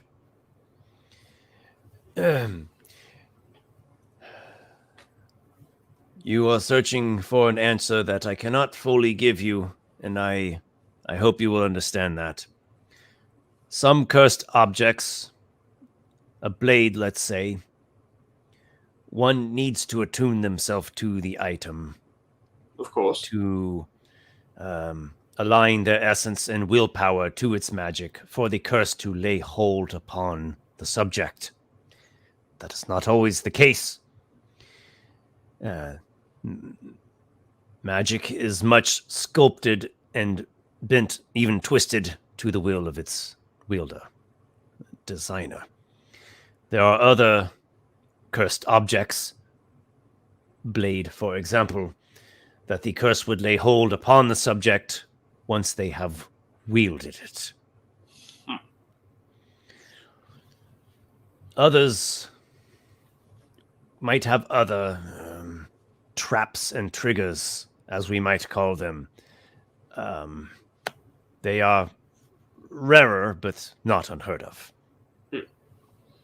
Performing a specific act with the item, or perhaps a sequence of acts with the item, speaking a certain word.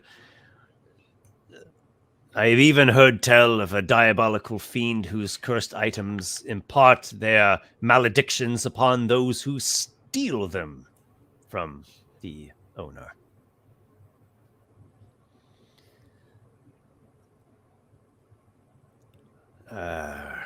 But So of course, your I'm asking you your about worries this, are founded, Aygir, is what I mean to say by all of this.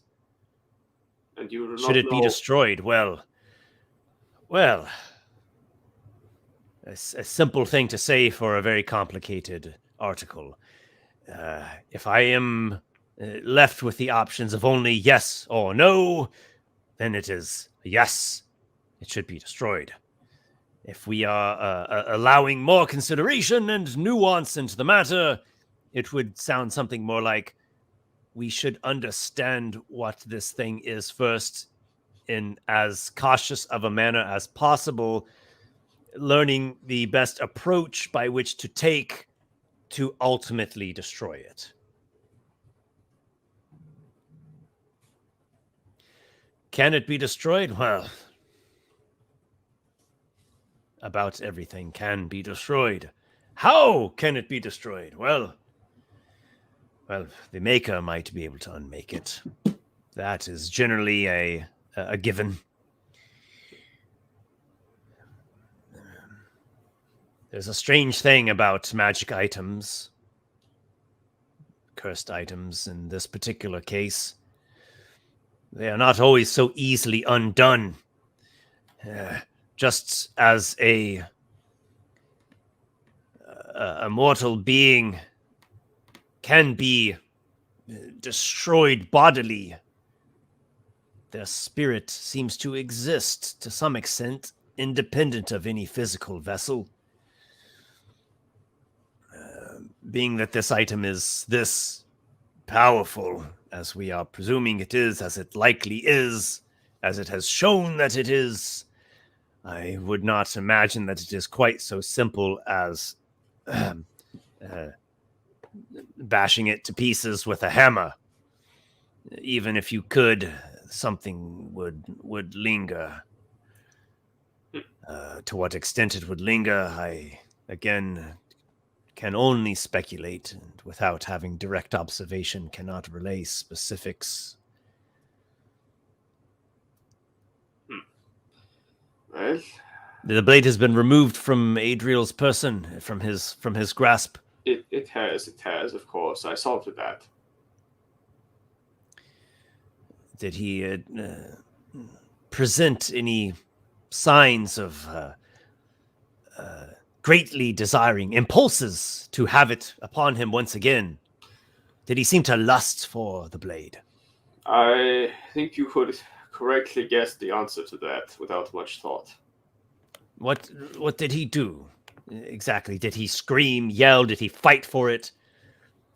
He was held back from violence, but yes, he called out for it and tried to persuade us all to give it to him, and had to be restrained from seizing it. It was only when and I pull out my bag of holding, only when I put it in here that I was able to get it away from him for long enough to take it to House Mantevale for safekeeping. You don't sense anything on That here, is do you? concerning. I'm sorry? You don't sense any lingering presence here, do you? And he holds out the bag of holding.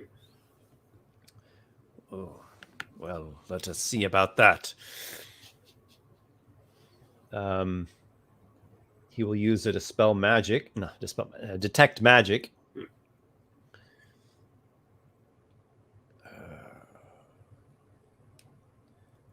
I do not. Rest easy, Aygir. I do not believe that your bag of holding has been tainted by this object. Though what you've said of Adriel does concern me greatly. If he does not give off some lingering Has he presence ever just by existing, displayed? Has he ever done this before with a different item? Is this characteristic of him? perhaps not to this degree. It is in his character, but not to this severity. Well, we've never found a magic knife before. This is a new one for us. So the question is this merely a matter of Adriel naturally desiring this powerful weapon through his own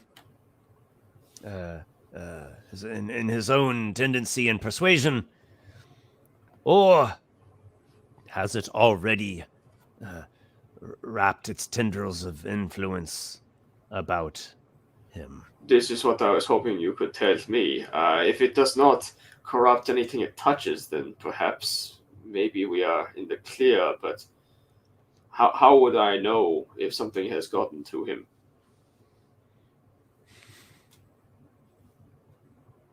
Yes, how would you know? That's the thing about curses, Aygir.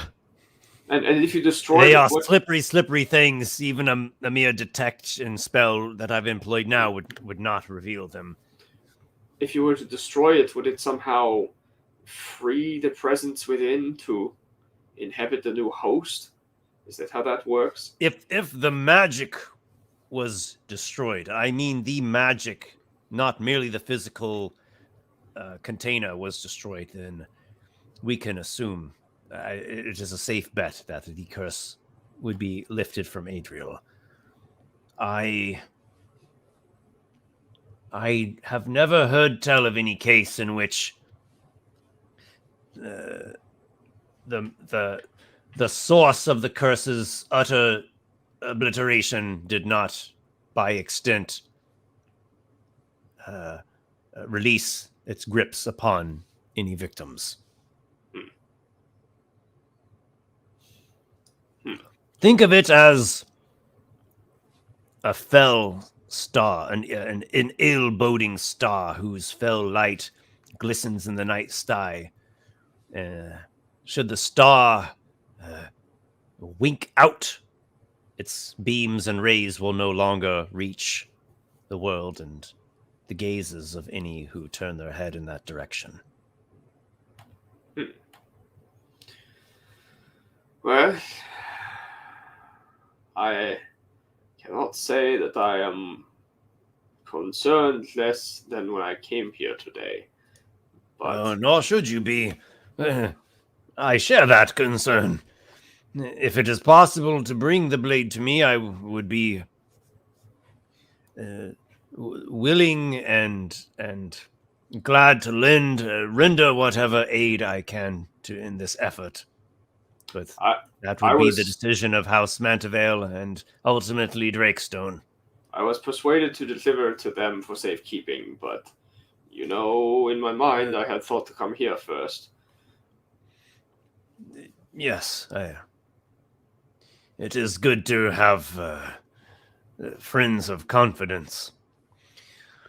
Well, you are welcome to express my willingness to render aid to House Mantevale, though I would assume they would already know this. I have long been in service for this city, even though it seems to find that I am no longer needed in this age, and, well, that might be true. There is always a need for knowledge in the world, and if there ever is not, then the world has surely ended, and if it has been given up, that knowledge is helpful, and if people don't trust those who know things, then they should only hasten the demise of all. Now, Yes, well, something that a learned man such as yourself would say. Alas, the world is not populated by learned folk en masse.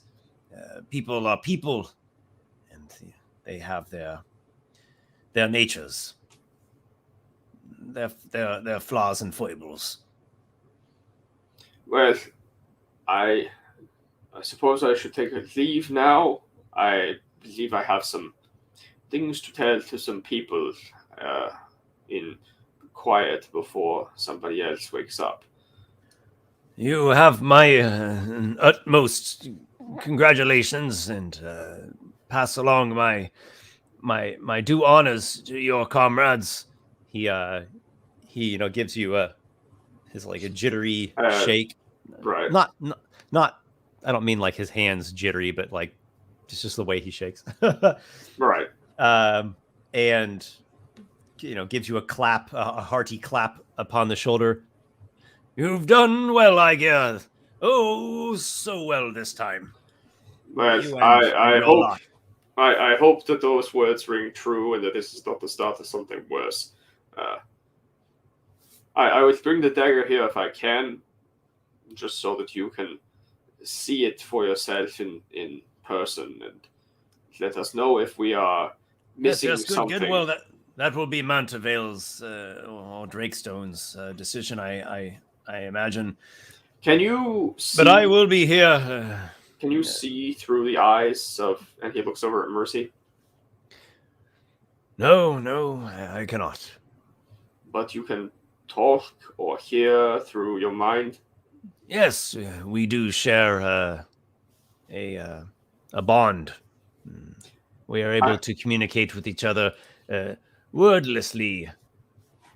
I have little doubt that we are going to be summoned before the elites of House Drakestone to speak to what has happened last night and morning.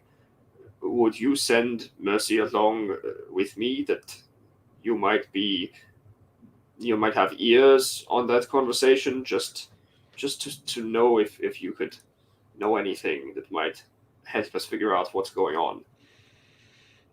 He will serve as my emissary.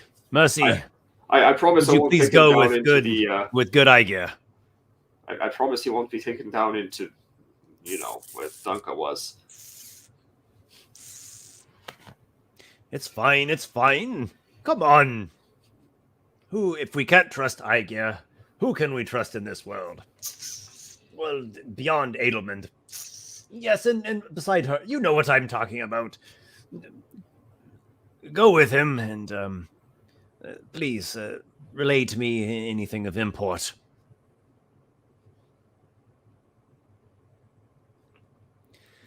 Well, once again, you have my congratulations and my felicitations. We will speak again when you need. Yes, let us hope that does not come with any more revelations anytime that soon. Well, at least it's not boring. It never is. He gives you a little smirk and takes a draw off of his smoking device. least it's not boring. All right, so if there's a part 2 to this, it would be when Aygir's getting back to House Mandevale and ideally trying to individually visit Vapor and Walykos while Adriel is asleep. I don't know if that's a good question actually. Would Adriel have woken up at this point? I'm not You sure. were up most of the night, it sounded Yeah, like. I was Well, out for I can simplify this. Yeah. Um, We can easily you know, meet up with Aygir. Not long after, Yeah. Aygir has a private moment with Vapor, and not long after, Aygir has a private moment with Walykos. I don't think we need to bog down in the nitty gritty. Sure. I agree. There is another missive that's sent to what we're nicknaming the Rookery for now, Adriel's immediate family tower. The court of House Drakestone, the court of Longkeep, is being organized, and tomorrow there is going to be a grand court session. So we have time to get into trouble before then, is what I'm hearing. We have time to go out to a cave in the Tangle and go dungeon crawling around for a little while. Let's go down to the Merocrats and stir up some shit. Well, you could. I personally don't recommend that, but you could. Esper, you don't recommend anything fun. I'm in favor of us going on a very long adventure that we think is going to be very short, but turns out is going to be a 6-week tour. So your side quest is what you're saying, Vader. Yes. Yeah, exactly. Yes. It was supposed to be a 2-hour harbor tour. It'll take Exactly. like 5 sessions. You hop over to the Tangle, you go into the cave, you kill you kill a giant bat monster, and there's the herb we wanted, and you collect that. All right, cool, let's get out of here. And then Aygir says, but wait, let me just check. Well, Oh, look, under this stone, there's a tunnel going down to another section of the dungeon. It's Bail Vonder's brother down there. We need to go stop him right now. exactly. There's just a statue of Baal Andvar, who we find out is Baal Vonder's brother. No, it's Dale Fond. Okay. Of course. But anyways, I'm not into all that dark magic stuff. It's fine, really. I was just making some bacon. Would you like some? Would you like some toast? are they giant toast? I worked in food services back in those days. I wasn't involved with all that stuff. No, don't. Is it like giant toast? Because that could feed like Yes, so like many people. The size of a textbook. Yeah. All right. So, anyways,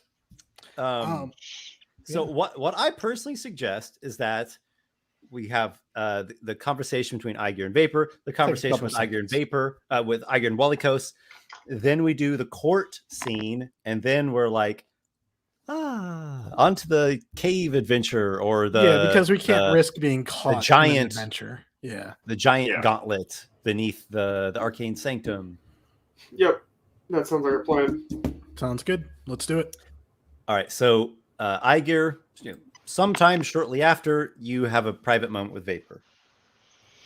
You see Vapor is probably still a little groggy. It's like he did burn a lot to do what he did the other day. Right. So he's like, "What? Aygir, there better be a damn good reason for wanting to talk." You look like you got up in the middle of the night and ran around the town. That's unusual. No, I came back after you guys did. I had a task I had to take care of. Yeah, remember, he didn't go in the night. He went immediately after we got to the house. I know. But I kind of left while you guys were en route. I kind of split off. Right. Where did you go? To take care of something not important. What do you need? Not important? It was a personal task I needed to take care of. Never figured you for much of one with personal business here in a foreign land. I have a few. I've just learned a few things about what we're dealing with. I've just learned a little bit more about that dagger situation, and well, we can talk more about it after our court session. But what? No, we need to talk now. What about the dagger? I mean, you could have figured that it is a very powerful magic within it, but I've learned a little bit more about the nature of such magics and how they can be attuned to a bearer, or perhaps even conjoin with their energies at once. And he probably does this subconsciously, just not even thinking about it, like because you described the handshake grip thing, which Aygir doesn't know And about. as you're going, you see Vapor had this. His one eye is showing, looks tired, but is now wide awake, hyper focused. It's You're very interested in this. What did Adriel get to you? Was he talking to you about it too? Or are you just suddenly? on our way back. I cast detect magic. Oh, He was already bonded with that dagger. oh. There was a hint of it connected to him. What else did you learn? Well, it is not easy to destroy something like this, which is what I was going to talk about. How we probably need to do that. As soon as we learn more about it and can figure out what the exact nature of what we're dealing with That's is. going to be a problem. Oh, The reason I'm so tired is I destroyed it. oh. We are in trouble. We need to find Walykos now. You are a damn impulsive troll, Vapor. And you think I was going to leave it sitting around? I sincerely regret saving your life with that elixir. No, of course you weren't going to let it sit around. It's an evil fucking all-gone It literally, dagger. the first time I detected it with magic, I nearly became sick. That thing should not exist. But now, oh fuck. We need to talk to Walykos. We need to find Walykos. Quietly. We don't Find want to him. wake him. How big is this tower? I mean, Esper? it's a giant tower. 100 Oh, okay. So 130 so- feet tall, maybe. Okay, so then the question 150 would at the be, most. were Vapor and Aygir You guys can were given find me. rooms? Well, no, because I want to know how far away he would be from like Adriel and Walykos' room right now. I mean, there's definitely going to be at least like barriers of thick stone, so they wouldn't hear you. Right. Okay. Then to also increase it, he's going to use a meta magic spell of silence to cast detect magic. So let me roll for wild magic real quickly. Okay. No wild magic, and then they're going to go find Walykos because believe you guys might be close by. What he's hoping. Adriel and Walykos might be close by, so he could detect. I mean, we're up by this point. We're having breakfast. Like, it's not like we're sleeping in all day. Yeah, we're probably just having a nice little chat, you know. We Mhm. both All right, look at so you. Vapor has detect magic active, and then Vapor and Aygir go and join up with Walykos and Adriel. Just Walykos, ideally. I mean, I'd Just be with Walykos? Adriel, unless So Adriel's still asleep.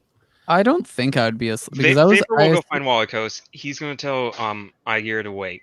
He'll grab Walykos. That works. Okay. So Vapor is going to go speak just with Walykos. Yeah. Sure. Okay, gotcha. All We right, can so make it happen. Walykos, you are approached by Vapor. Hey, Vapor, what's up? I could use your help for a moment, just your help, if you have a minute. Certainly. What do you need? As a private concern that I'd rather not share, I think your insight could help me with. I look around. Are we alone, Esper? Like, are we in? I think that's what Vapor wanted Yeah. to do. So I imagine So- he. Well, You know, because like, it it's sounded like that he was private. having breakfast with Adriel, so that's why I was. Okay, fine. And like, I mean, you fast could just forward wait till he's done with breakfast and then Yeah. just say, Okay. "Hey, can I speak to you alone?" Yeah. Okay. I don't Go think ahead. there's any major Okay. impediment to you talking to him alone. Unless Yeah, no, Adriel's Adriel- specifically trying to watch Walykos every minute of the day. No, I don't think Adriel would have any reason to watch Vapor or Walykos. Like, he doesn't know that Vapor broke the blade or anything. Like, he has or no that idea. any so- of these conversations. have Yeah, he has happened. no idea. Yeah. So he'd probably just be Yeah, like, "Yep, I'll talk to Adriel. you later, Right, well, Wally." Adriel if has there- like interior things going on of that. The voice gave me this like aha moment that this is going to work out if I just am patient and take the right steps. Really And important. you had this vision as you were falling asleep of these two paths, a dark path and a light path. And here's the thing, really important. Adriel, did you take the feather with you when you got up? Or did Oh you? leave yeah, it? oh yeah, that's a good point. I would have taken it. Yeah, I would have. put Okay, it so in my you, bag. Right, you I should keep would have the feather noticed. with you. Yeah, I would have put that's put it in my important. bag. It's very important. All right, cool. Okay, so then if they are alone, we need to also speak with Aygir. He's waiting in my room that you guys gifted us. Okay, should we get Adriel? No, this is about Adriel. Oh, I see. All right, lead on. And he will bring Walykos back. Aygir Right, is so- muttering okay. to Yep. himself, but why did you destroy it? You didn't know it. Why did you destroy it? Now what are we going to? Oh, you're back. So explain what you learned about the dagger first, Aygir. Well, Well, should someone tell me why? What are we here talking about? Like, I hear dagger, I hear Adriel. we're talking about Adriel, and we're talking about the dagger. Keep up. Yeah, the dagger was given to his grandfather. Well, given yes, but then Gonna store it in the Vapor, vaults of Storm Tower. do you, Vapor, wish to? I destroyed the say dagger something? yesterday. You But- did what? I destroyed it. It nearly killed me doing so. Are The you thing an is- idiot? Like, what were you thinking? It is pure evil. It should not exist in this world. It doesn't matter. Do you realize what you've done? Adriel could kill you over that. We agreed specifically to wait to find what was wrong with the dagger, to see if there was something that could be done to untaint it or perhaps use it in some way. And you just go ahead and make this decision on your own without consulting even Aygir or myself. I get that you don't trust Adriel, but you just decide to take this on your own. Yes, I did. Well, you're And I'll wrong. take whatever comes down upon me now. But it is more now. You explain what you learned about it. Well, I talked to our old friend Connor Spindle, and I learned a few things about how magic like this might work. And there is a chance that whatever is in that dagger may have bonded to him the moment he picked it up. And that is the reason why. Or because the I moment he detected magic wielded it to cut the head off. Right.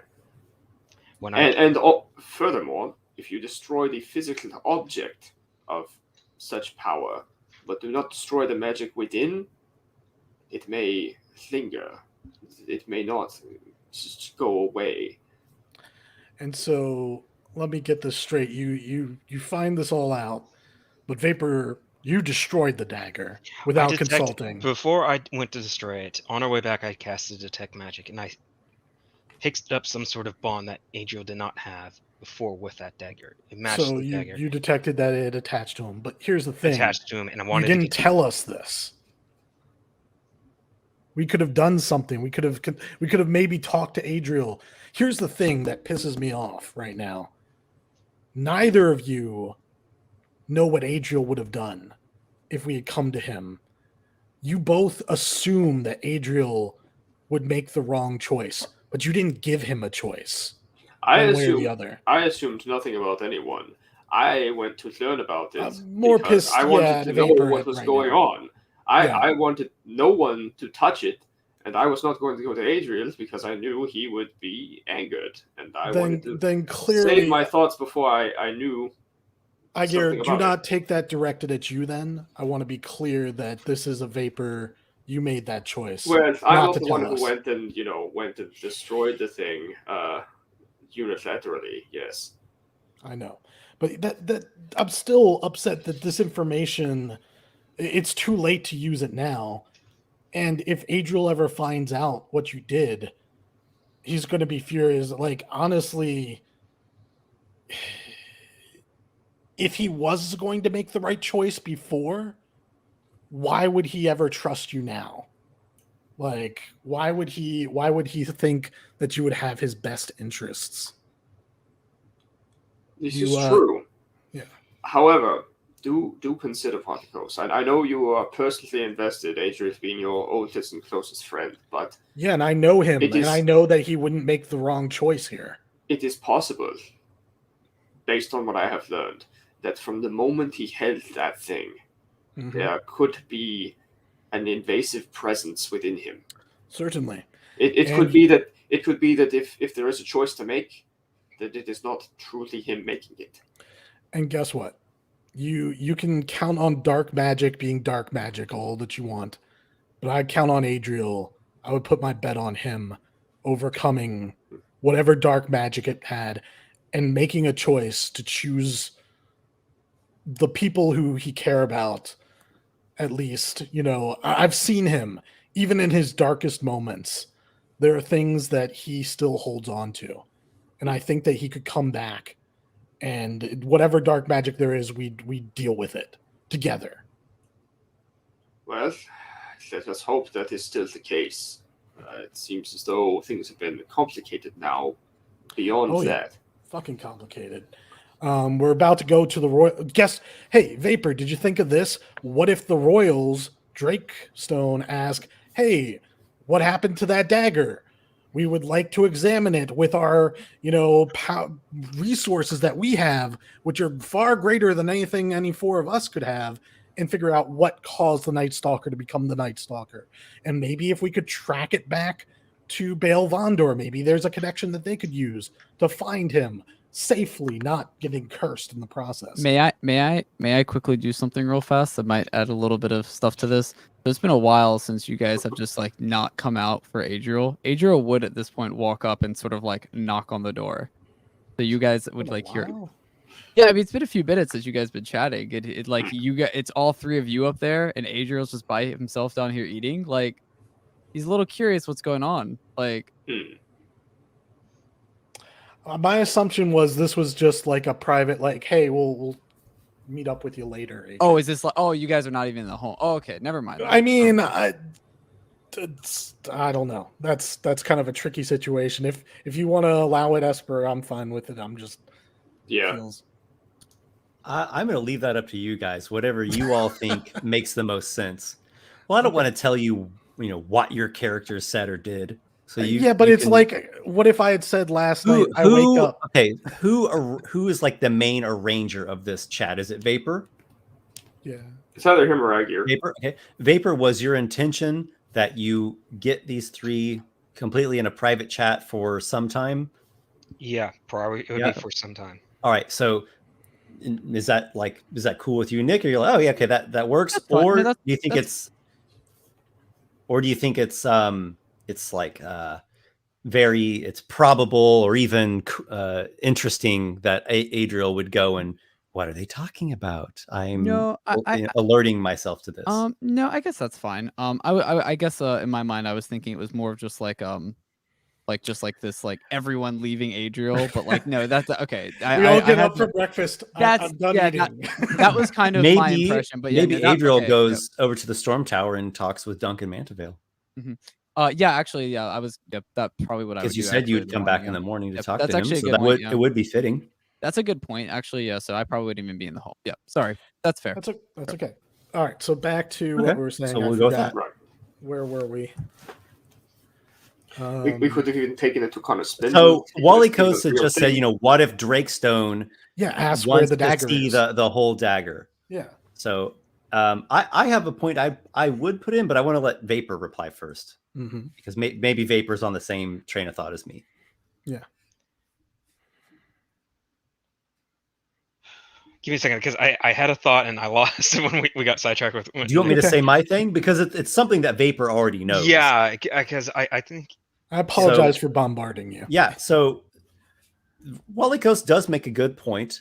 Yeah. Though, Vapor, you did go to Duncan Mantevale and Crispin Hallows, and you expressed to them the urgency of the situation, and they were as much as part of the destruction as well. I mean, they didn't destroy it like you did, but they agreed to it. They gave you access to it. They did ritual stuff. They furnished, they coordinated the thing to even happen.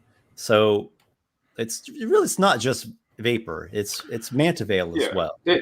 It was officially sanctioned by the people with the power to do that. That's fine, but the way it's explained to me, Walykos still does to make a point. The Duke still could say, overstepped.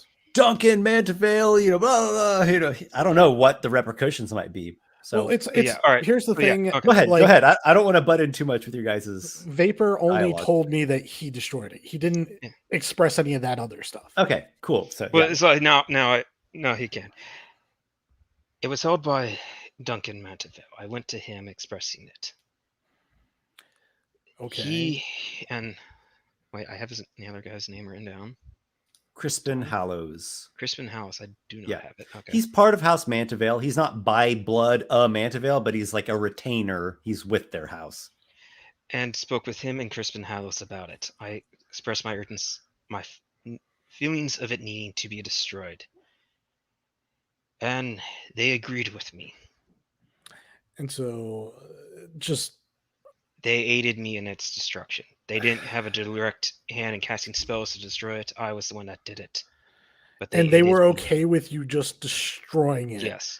Without knowing what the consequences are, whether or not Adriel would suffer some sort of backlash from being attuned to it.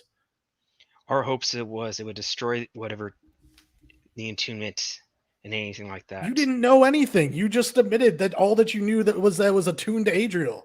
You didn't know about the curse. You don't know anything. I didn't know that. And how could I have known that at the time if I didn't know that? I didn't know about it until Aygir told me. I know, and that's what makes My this all the more only thought disturbing. was destroying a weapon of such darkness that was attuned to Adriel.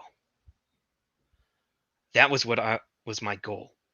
Nothing Yes. else. And then once I learned about the curse from Aygir, I came So- and got you to explain what I'd done and what So we to have cure the learned. disease, you amputated the arm. Is what kind of happened here. And while that may or may not have cured the disease, now we have to deal with the missing arm and Adriel being pissed about it. Yes, and I will take it if I have to.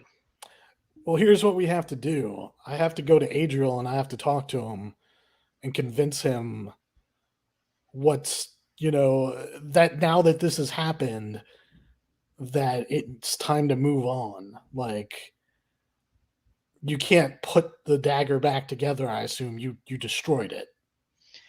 There's parts of it, and that's it. Parts of it.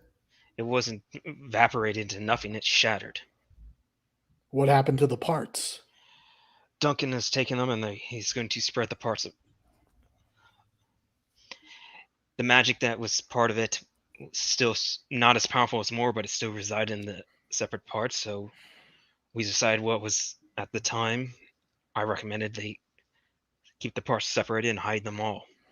So you made it unusable as a dagger, but the magic is still in all the parts. Yes, and that's the reason.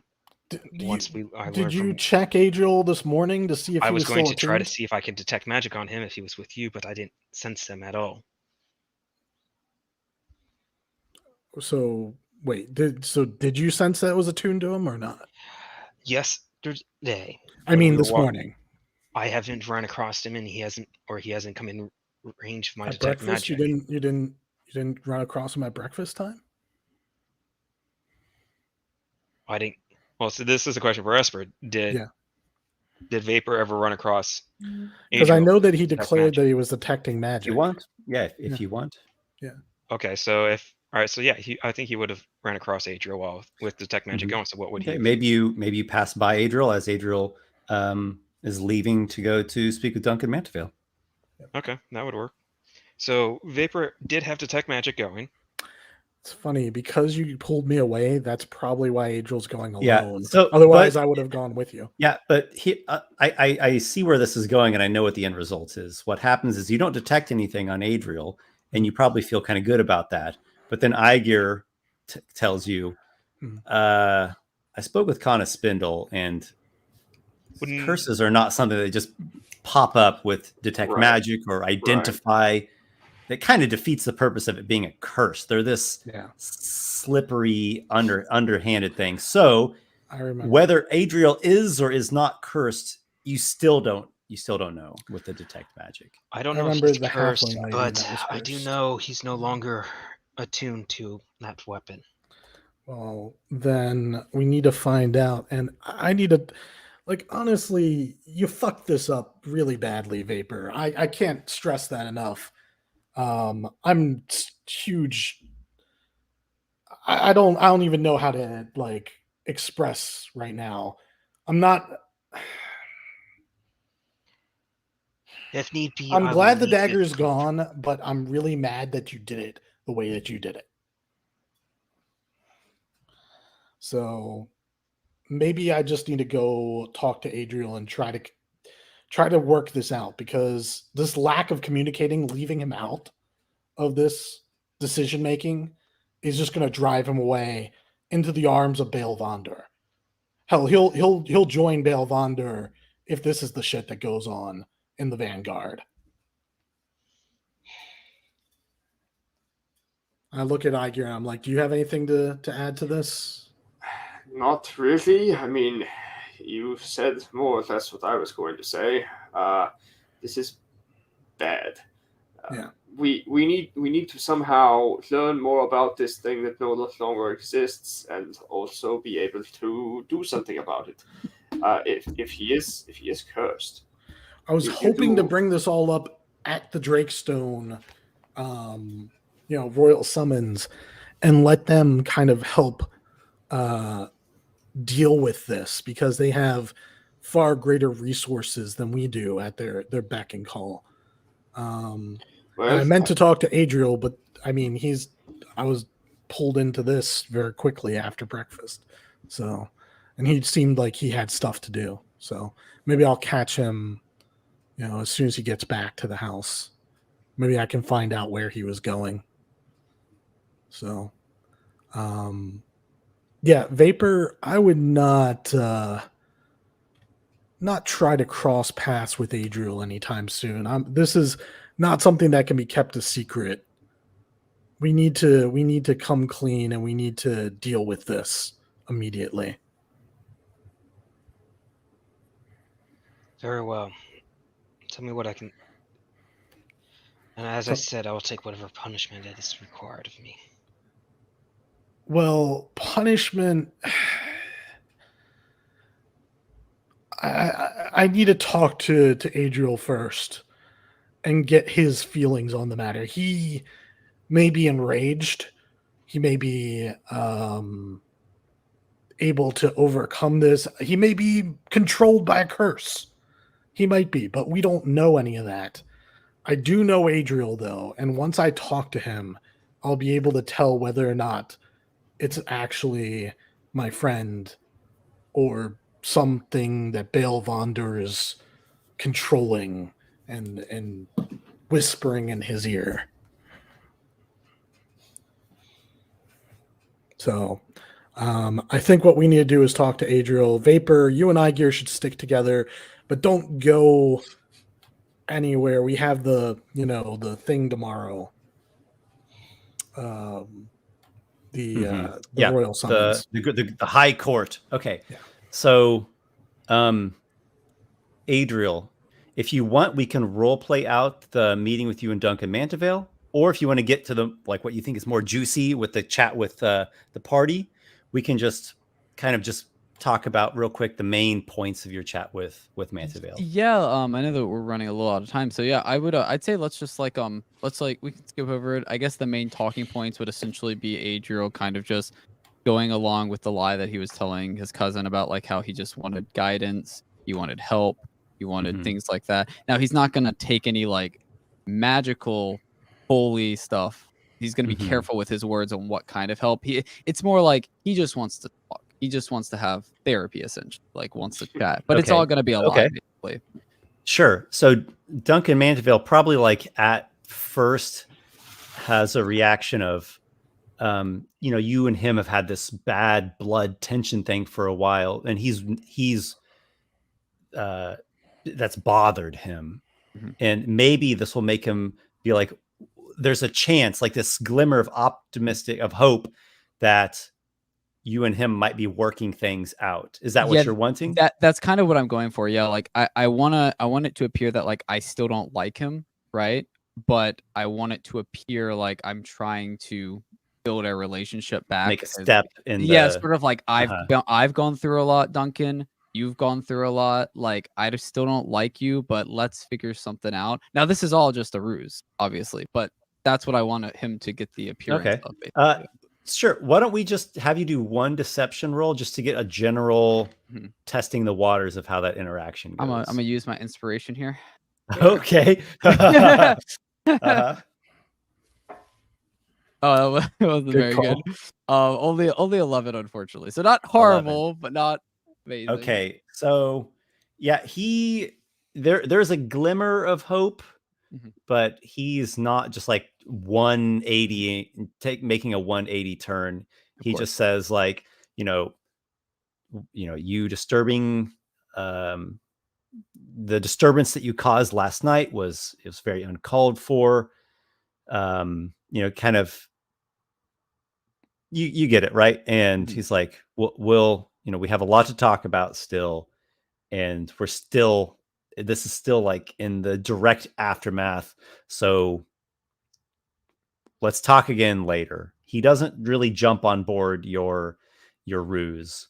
Mhm. So we'll have to revisit that. Of course. Yeah. But you at least kind of managed to not fumble that situation, Yeah. right? So at the bare minimum, you got that. Okay, so now we have the party together. This is happening like the evening before the royal court. So all four of you are together. Okay, I was Make it actually going to try to speak to Adriel alone before taking him to, Okay. Vapor and Aygir, because Yep. I don't know, Adriel's kind of impulsive. He might just be like, I'll fucking kill you and leap across a table at Vapor and then get, fireball / lightning balled, and Okay. All right. I- So before it's all four of you, it's Walykos and Adriel. yeah, I mean, let's at least prime the pump before we Okay. start Just to make intervention. sure. I almost Yeah. imagine this is like kind of like as I'm coming back to the storm tower, like you're like waiting outside for me or something. This is an intervention. Yeah. Well, Yeah. I'll take you inside. Yeah, Just to make I sure like. it's not like the scene in Dexter where he imagines him telling his sister that he's a serial killer, and it goes through the various iterations of what might happen, where they're just like cutting a steak, and he just casually mentions it in one of them, and she just pulls out a gun. Oh yeah, she pulls out a gun and like shoots. Bam! I remember that scene. That was Yeah. Yeah. Well, I guess I'll say, oh, hello there, Walykos. Did you Hey, sleep well? Adriel. Yeah, I slept very well. How about yourself?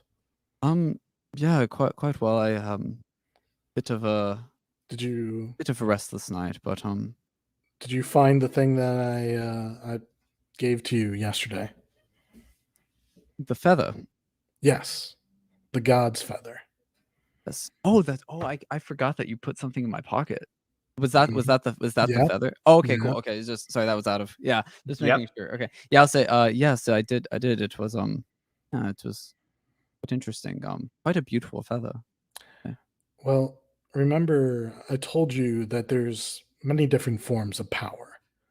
Some power that you can use, and other power that's only going to burn you, and power that harms you and destroys you is not really power at all. I gave you that because that's a very valuable thing. That was remember your grandfather leaped for it and I snatched it before he did. There's power in that feather, and I want you to have it because I know that you lost the dagger.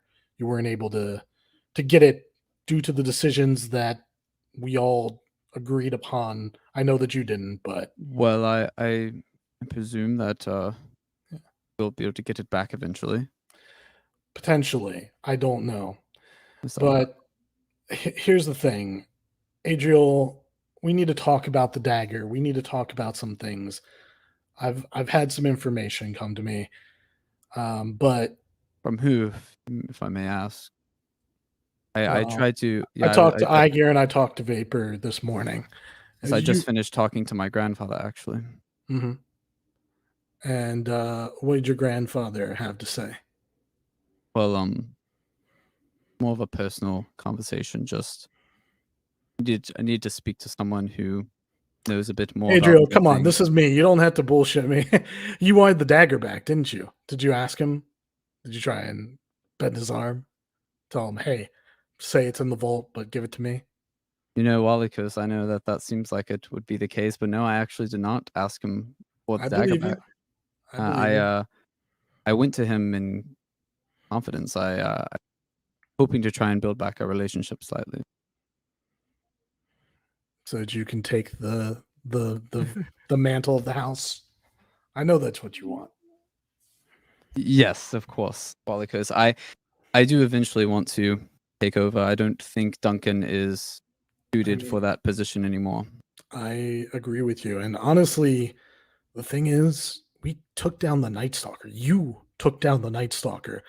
When Drakestone calls us to court, this is going to be a big feather, pun not intended, in your cap that will allow you to leverage that to potentially maybe get knighted or lorded. Like, I don't know. No, this is actually part of my goals, Walykos. I think that us defeating the Night Stalker will help in my pursuit of getting control of House Mantevel.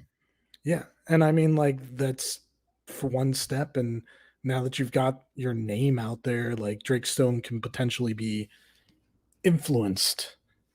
And you can take your steps down towards, If I may, bringing order back to the city. If I may, Walykos, what's going on? It's So- quite you're buttering me up, it seems like. Well, honestly, we didn't get a chance to talk at all. Like, I came home, I fell asleep, and like you were gone. We had when I woke a up. long night. Yeah. I Or day, mean, I guess.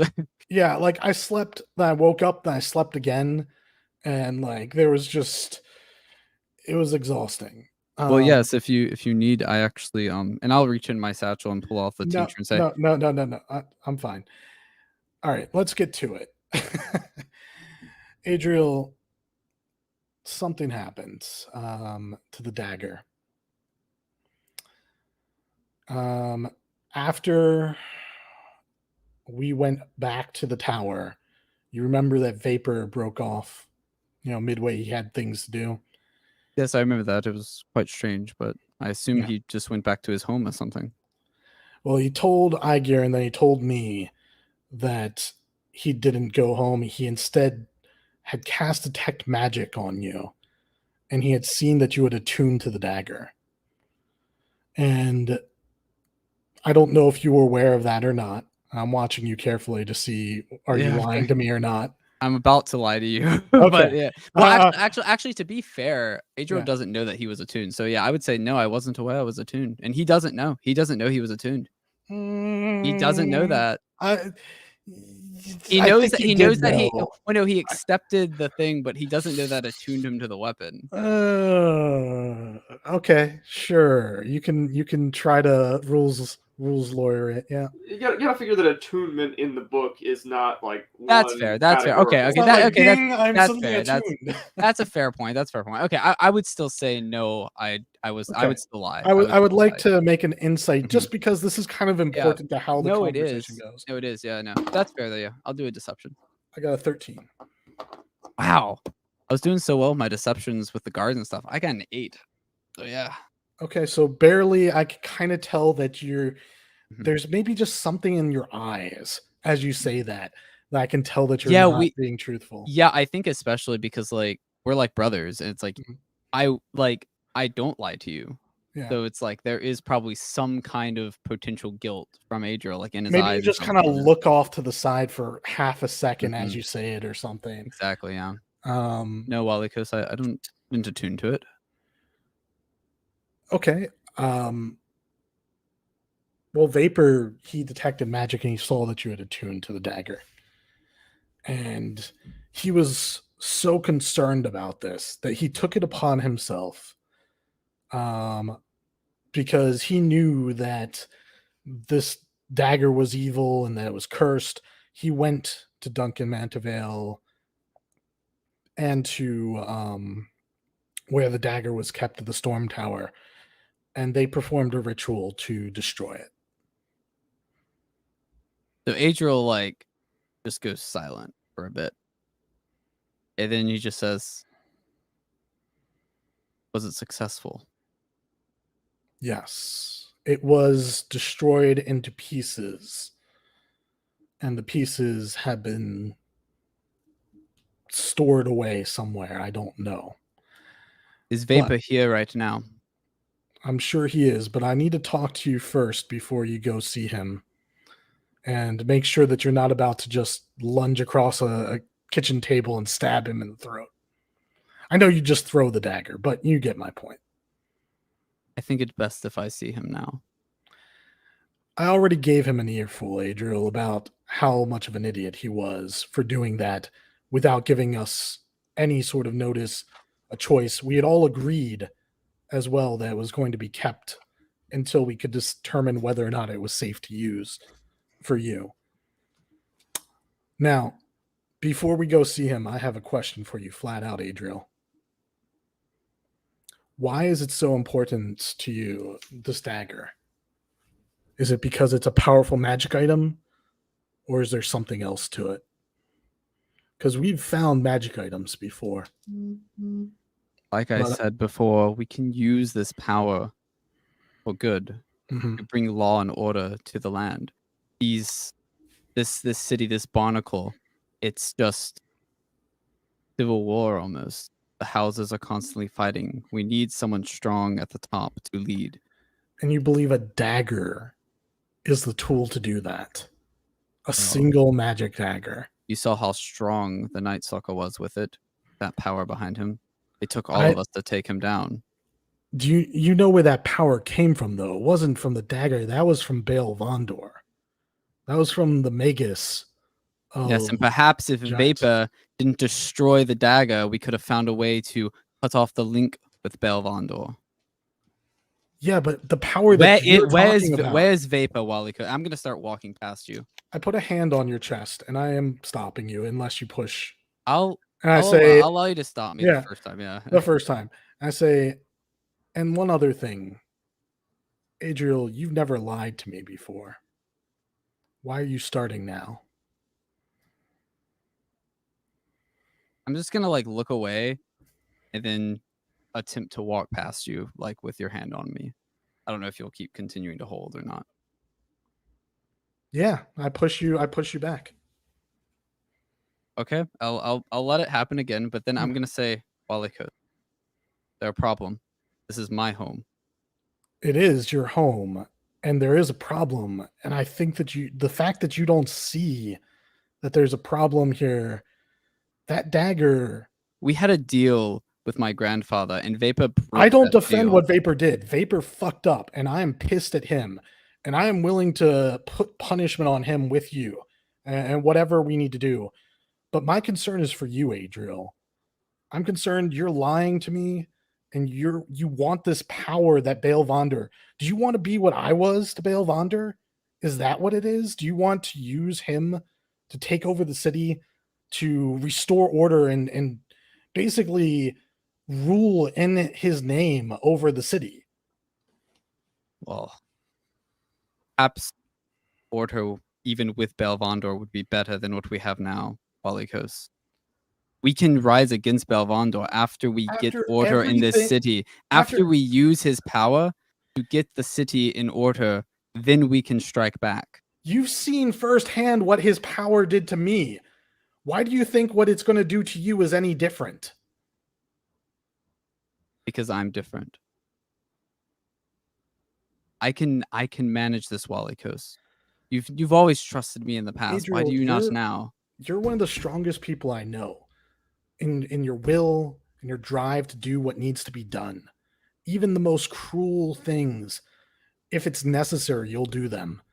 But I can't accept that you would let Baal Vondor take this power and give it to you only to become his puppet. I won't become his puppet. You think that, but how do you know? The thing is, you saw what he'll do to you if you don't become his puppet.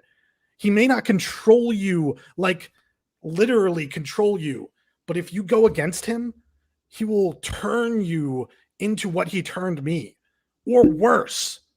He might just kill you. Well, that's why I have you behind me, Walykos. If it comes to that, you can help me. You can make sure that doesn't happen. It took a it took a god to cure me, Adriel. It took both your grandfather and a god's intervention. to bring me, and I had to work for it. I'm afraid, Adriel, that you won't want to leave once you have that power.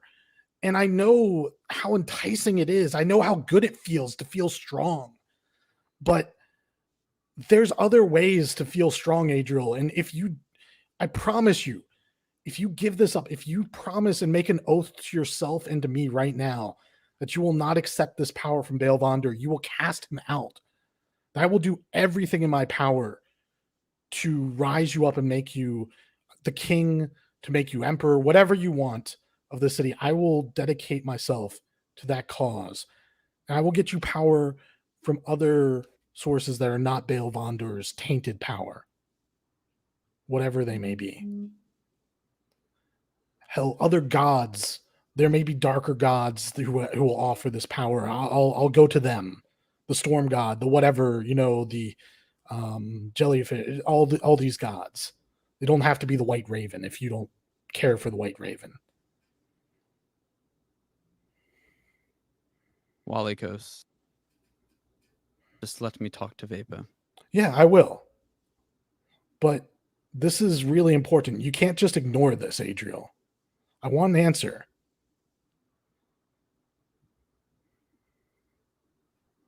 When the time is right, after we have used it to gain whatever we need to bring this city into order, then yes, I will give it up. No, that's not acceptable. Adriel, that's the Walykos, wrong the answer. dagger is gone. What am I going to do with it anyway? It's not the dagger. The dagger doesn't matter. It's the power that Balvander offers. The dagger is just a trinket. It's a toy. It's a powerful magical item. The real power comes from the being that powered the Night Stalker, that cursed me and turned me into that thing with horns and crooked things. Do you remember how painful, how you had to sit with me after night, helping me with the Grove Sheen because I might have stopped breathing or, just contorted myself in a way that hurt myself and my spasms. I don't want to see you like that, Adriel. I don't want that for you. You've seen firsthand. That's the thing.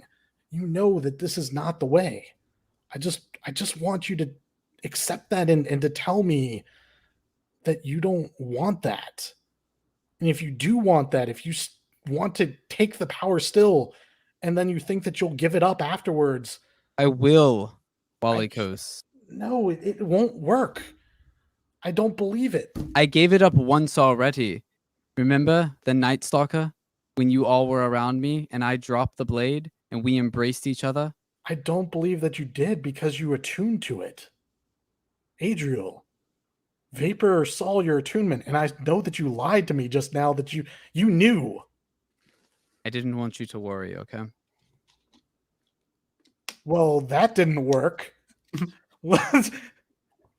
I know that I'm rash and I sometimes do things by myself, but Walykos, if I could give up No the excuses, Vagabond- Adriel. No, I get it. I get it. You made a choice, but the choice is it's either me or that power. I can't watch this. I can't see you corrupt yourself. I want to be with you. I want to help you rise to your highest height, Adriel. And I want to help you, Walykos. I do. You have. But you've chosen the path of this White Raven. You've chosen this path of you can't gain power that way. It's not going to give you what we can achieve with my means, with the means that I have done. Power. It's Walykos, the things that we have done before you started having these strange ideas of what morality is.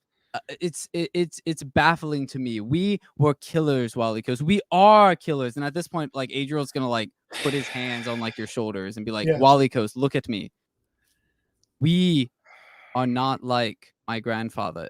We are not like these holy men. I know that. And we do what is necessary. I'm not even if it means killing. I'm Even not if it asking means you to going become down a dark road. I'm not asking you to become an angel, and neither am I an angel. But there is a gray path. Like one. There's a gray path, is what I'm saying. There's a way in between. and you have to walk that road. And I'm trying to walk that road because I've done a lot of things. I've killed a lot of people. I condoned. Honestly, that halfling probably needed to die. As much as, it pains me to say, there was just too many things, too many complications. He would have talked. He would have given us up, and it would have ruined your life and my life. But we need to be better than the worst of ourselves, because Adriel, there's so much potential that you have, and if you don't even try to reach it, then how are you any different from Belvandor doing what he's doing, using the Night Stalker to take over the city, to kill the elves, to destroy Drakestone? You'll just become another villain. And I don't think that you want to be a villain. I think you want to actually, be someone that helps people. Not, necessarily all the time, but you'll do what you need to do to help people, not just, kill them because they give you power.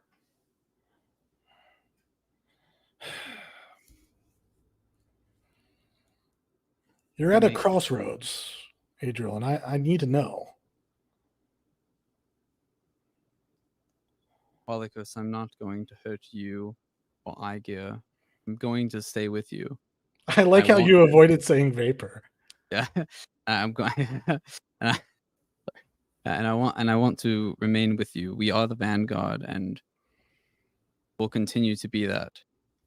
Now, I'm going to see Vapor, and I will push back if you hold me this time. Like, I'm going to walk through. Yeah. Yeah, I won't try and hold you back this time, but I'm going to follow you very closely. I'm going to say, this isn't over, Adriel. You've avoided, you've made excuses, but if you don't give me an answer, then that's an answer in and of itself too. And when the only thing I can do then is try to kill Belvandor before he corrupts you. I think that's all of our goals. We want to stop the one that's going to take away your power. He's the one that gives you the power. So is that your goal, Adriel? That's what happens, Walykos, and that's what happens. I'll stand by you, Walykos. I'll stand by you. Whatever you decide. All I'm saying is that if we can bring this city to order first, even if it is using darker means, then we can stand against Belvandor much more strongly. Now, Vapor, where are you? And I'm yelling out now. You just want to move past this. Yeah. Adriel is trying to move past this. Yeah. Vapor, where are you? And I'm like coming upstairs. That's where I assumed that you were. I'll let it go for the minute, but there's definitely more. Oh, I know. There's still more. Vapor's out back, outside. Yeah. You hear Adriel screaming your name, Vapor. Yeah, and I figure Aygir's with him, and Vapor looks to Aygir and hands over an envelope. Aygir takes the envelope and ducks. Do not interfere. He ducks behind a corner or somewhere to hide. And Vapor, all Vapor says to him is, "Do not interfere." Vapor. Aygir nods, but with a look in his face. Like, here's a question for the DM, because we're gonna set the scene here in a second.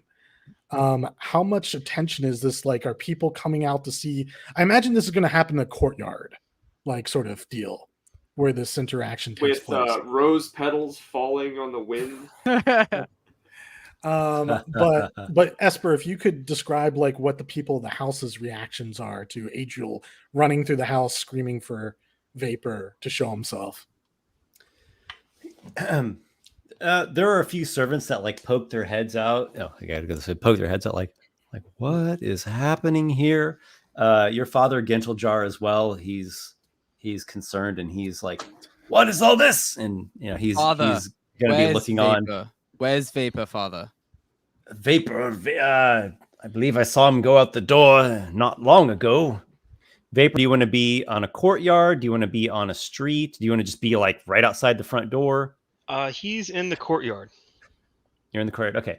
This is the Storm Tower District, so it's not like the mass horde public of barnacle comes through here, but there are, some people here and there about, and the more Adriel shouts, the more, it kind of catches people's attention.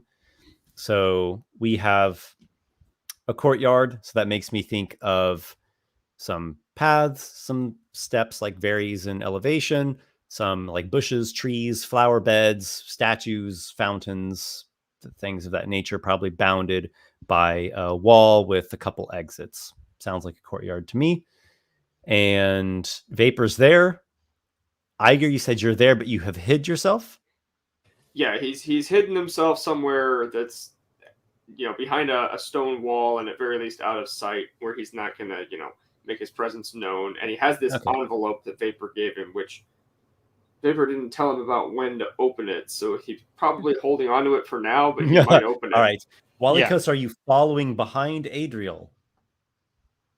100%, yes. I'm not gonna miss this. Right behind him, or are you keeping some distance?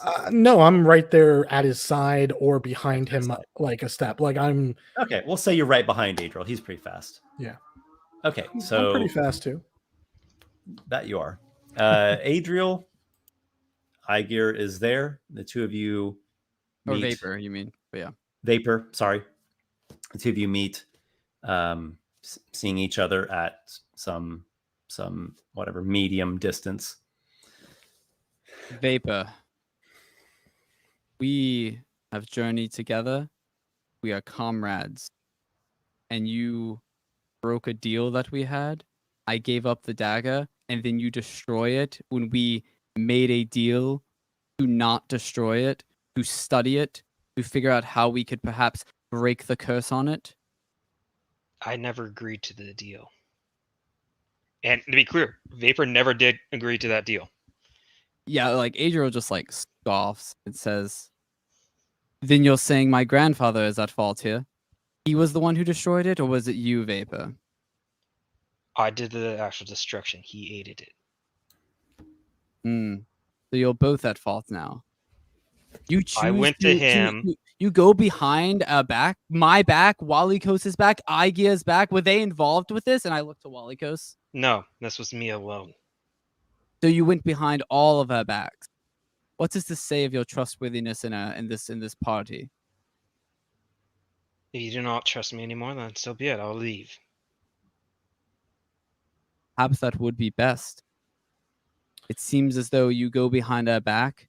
You do something that we all agree on to not do. Why didn't you come to us about this?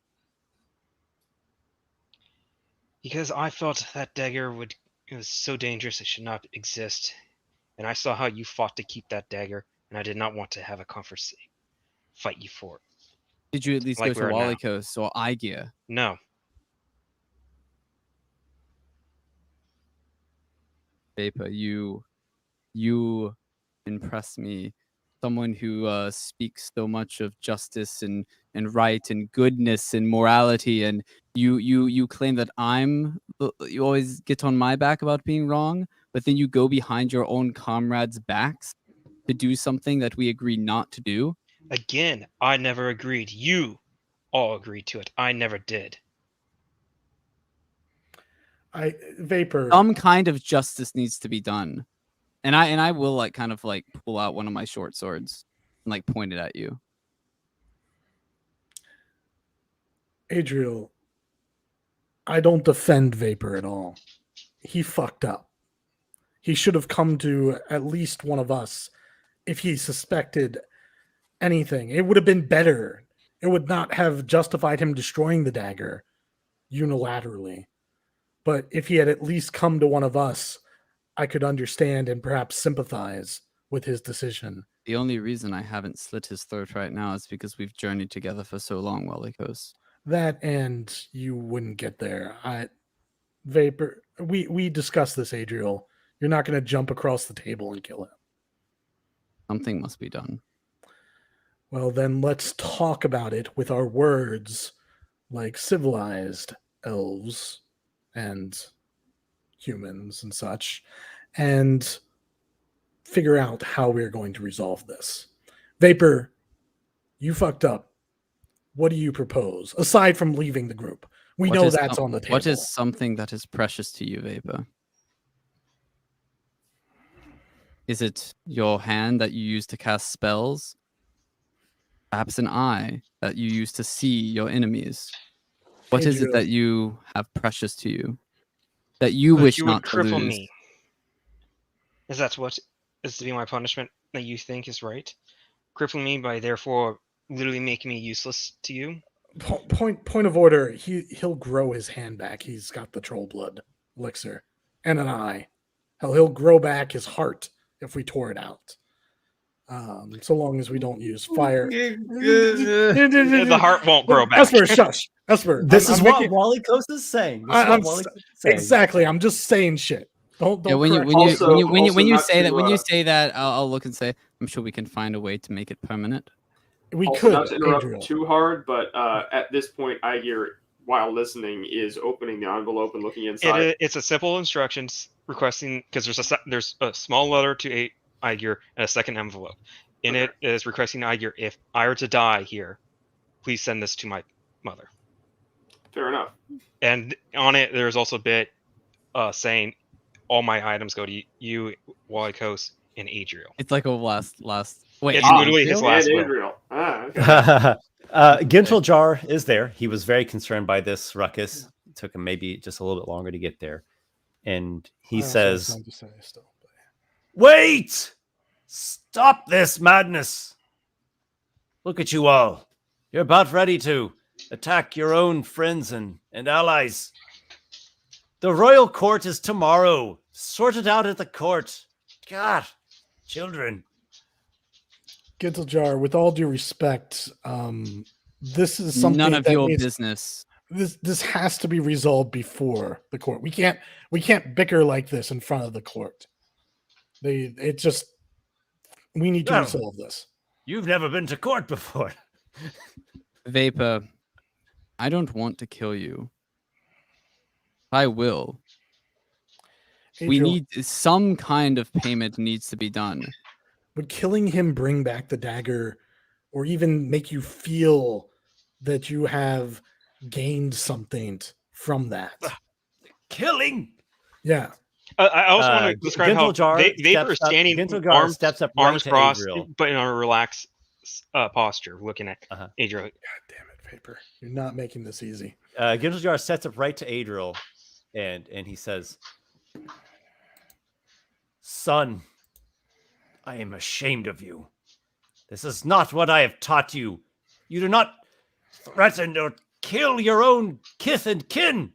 You stay loyal to those who have fought by your side, even if you don't agree with what they did. You do not stab them. And what It happens is your when own, it is your own clan you're talking about here. and what happens, Father, when one in your comrade in your kinship is disloyal to you? Do you just let them go back to how it was, just forgive them as if nothing happened? Well, that is what we call a difference of opinion. I don't think Vapor did that out of disloyalty. He did it because he thought it was for your own good. For my own good. Am I not able to make my own decisions, Father? Well, after what I just heard you say, I am questioning that. Look, Ginteljar, you again, no disrespect, but we need to settle this in some way that Adriel feels it's settled. Or else we could all think it's settled.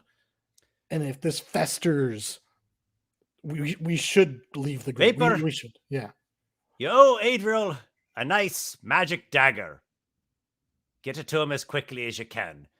Sort out the rest of the details in the court.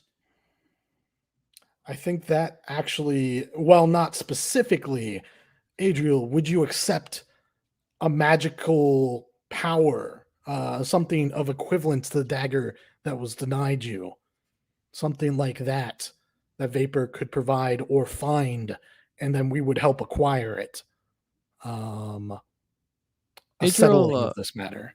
Adriel kind of like lowers the short sword that was pointing at Vapor. He thinks on it. He goes, perhaps that would be suitable. Vapor, Can I ask? I know that you've traveled beyond the shores with the flotilla, and I'm not honestly a little bit lacking my memory of where you're from. But I think it's the mainland, yes, or I'm from steppes? the steppes. Yeah, the steppes. Surely there must be knowledge, people that you would, go to, or you to ask about a treasure, an There's artifact, one or I could something. ask, Yeah, but I'd rather not if I had. But if this is what is required, I think I this would is your need to go visit penance. him in person. Yeah, I think this In is your fact, penance. the only way to do it is for all of us to go. I think that's fine, but obviously we can't go this second. But why don't you tell us more about that? We'd be seeing my grandfather. Your grandfather, and who is he, and where is he? Well, Aygir has met him once. He resides out, well, in the curtain. The curtain. I have the old map. I want to make sure. The far western steam edge of the cloud steppe on the far western coast of Yes, Haven Isle steam is the curtain, steam curtain. In the steam Okay. curtains. That's a very inhospitable place, if memory serves. Well, many Genasi gather there because our family is from there. Okay. If that gives you a hint of who my grandfather is. I don't know. Is he a genie? He is. Oh, okay. Well, I guess I guessed it. Well, that sounds like an equivalent to a god of some sort, powerful being. He would be equivalent to a very, very minor god in power. Even a minor god still has power that this dagger might not be able to match. Do we have an agreement, Vapor? Again, as I said, we would need to travel. All of us would need to travel to go see him. I'm willing to make the trip if this settles the matter, if both of you agree upon it. And also stipulating that Vapor, we need to avoid this in the future. This is a one-time thing. I won't be doing it again. Yes. And now that you've had this experience, you understand we all need to be brought into these conversations. Even if we argue, I would rather us argue than have to deal with Adriel trying to kill you after the fact is done. Like, we'll come up with a solution. We'll come up with hey, we'll get you another magical item that's better or more suited to the purpose that you need it. There's always a solution. Yeah. What's that, Esper? Less cursy. Yeah, less cursy. Less cursed. Yeah. Less Gollum, Equal or greater value. Yeah. I feel like there's always a solution if we want to work towards a solution. And Adriel, I don't think he he feels betrayed. Yeah. Adriel, I want to be clear. What I did was not to spite you, not to harm you. I was worried for you, truly am. You don't need to be not count worried you as a for me. friend. I may not count you as a true friend, but I do care for you. As annoying as a pain in the ass as you can be, I do care. And that magic on that weapon, it was pure evil. And I worried what it would do to you if you wield it. And I could not wait for them to take a chance to see if they could, even if it was a small chance of freeing that evilness from it. It had to be destroyed in my mind. And I made that decision. I went to your grandfather and pled my case. But you're sorry that you did that, right, Vapor? I am sorry that I went behind your backs. I am not sorry that I destroyed it, though. That was the correct decision I made. I'm going to walk up to Vapor, and I'm going to attempt to just punch him in the face just one time. Vapor's not going to stop you. You're not going to stop me? Okay. I'm just going to walk up to Vapor and I feel like I'd come towards, I would stay within reach of you because you had your sword out, and I assume that you still have it in your hand. And I'm ready to jump in. And as soon as I see you moving, I think I'd probably Vapor does hold up his hands, trying to keep everyone else back. He's made his peace. All right, I'll stay a couple steps back, but I've got a spell ready to sling. Yeah. So yes, he will take walk the up punch to the face. and just like punch you in the face, and then like I'll like look at you again and say, "Your concerns and worries for me are unwanted. I don't need them. All I need is your magic, whatever we get involved with. When we go back into the lava pit, when we go on any other sort of adventure, that's all I need from you. Your power. I don't need your concern. I don't need your love. I don't need any of that. I don't want it. You will get me a magic short sword, dagger, something as payment for what you did." And then I'm just gonna walk away, walk back into the tower. Vapor will stand up, like probably spit out a little bit of blood. Vapor kamehamehas you from behind. And it's going to look to Walykos. You're right, I should not have gone behind your backs. I know. But you need to keep an eye on him because that is not a right state of mind. Vapor, there's a lot of complex things going on here. The important bits are separating out. You apologize. You are sorry that you made that choice to exclude us. But had we talked about it, we might have decided that the dagger still should be destroyed or whatever. That's the important thing that you understand to me. You I just do. those decisions need to be made by all of us, or they can't be made by one of us. And if they are made by one of us in the future, either you're going to get yourself killed or you'll have to leave, because I won't be able to stop him from killing you without doing damage and perhaps breaking this even further apart. The group that we're trying to bring together to work together, to do this. I know he says all that shit about power and whatnot, but I'm pretty sure you understand that Aygir and myself, we both value your decision. Like, you have good ideas too, like destroying the dagger, but we needed to talk about that. Vapor nods, and probably by now, like everything is healed back up. Yeah. And Yeah, I was just like, did a Wolverine moment. yeah.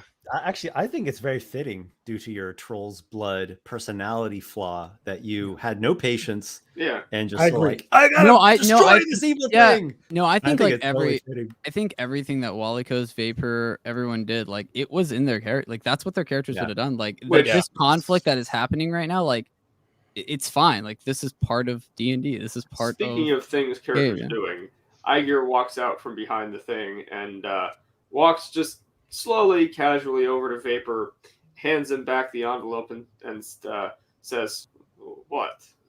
Curiosity is my greatest sin." I never said you couldn't open it, and I figured you would at some point. I knew you wouldn't die.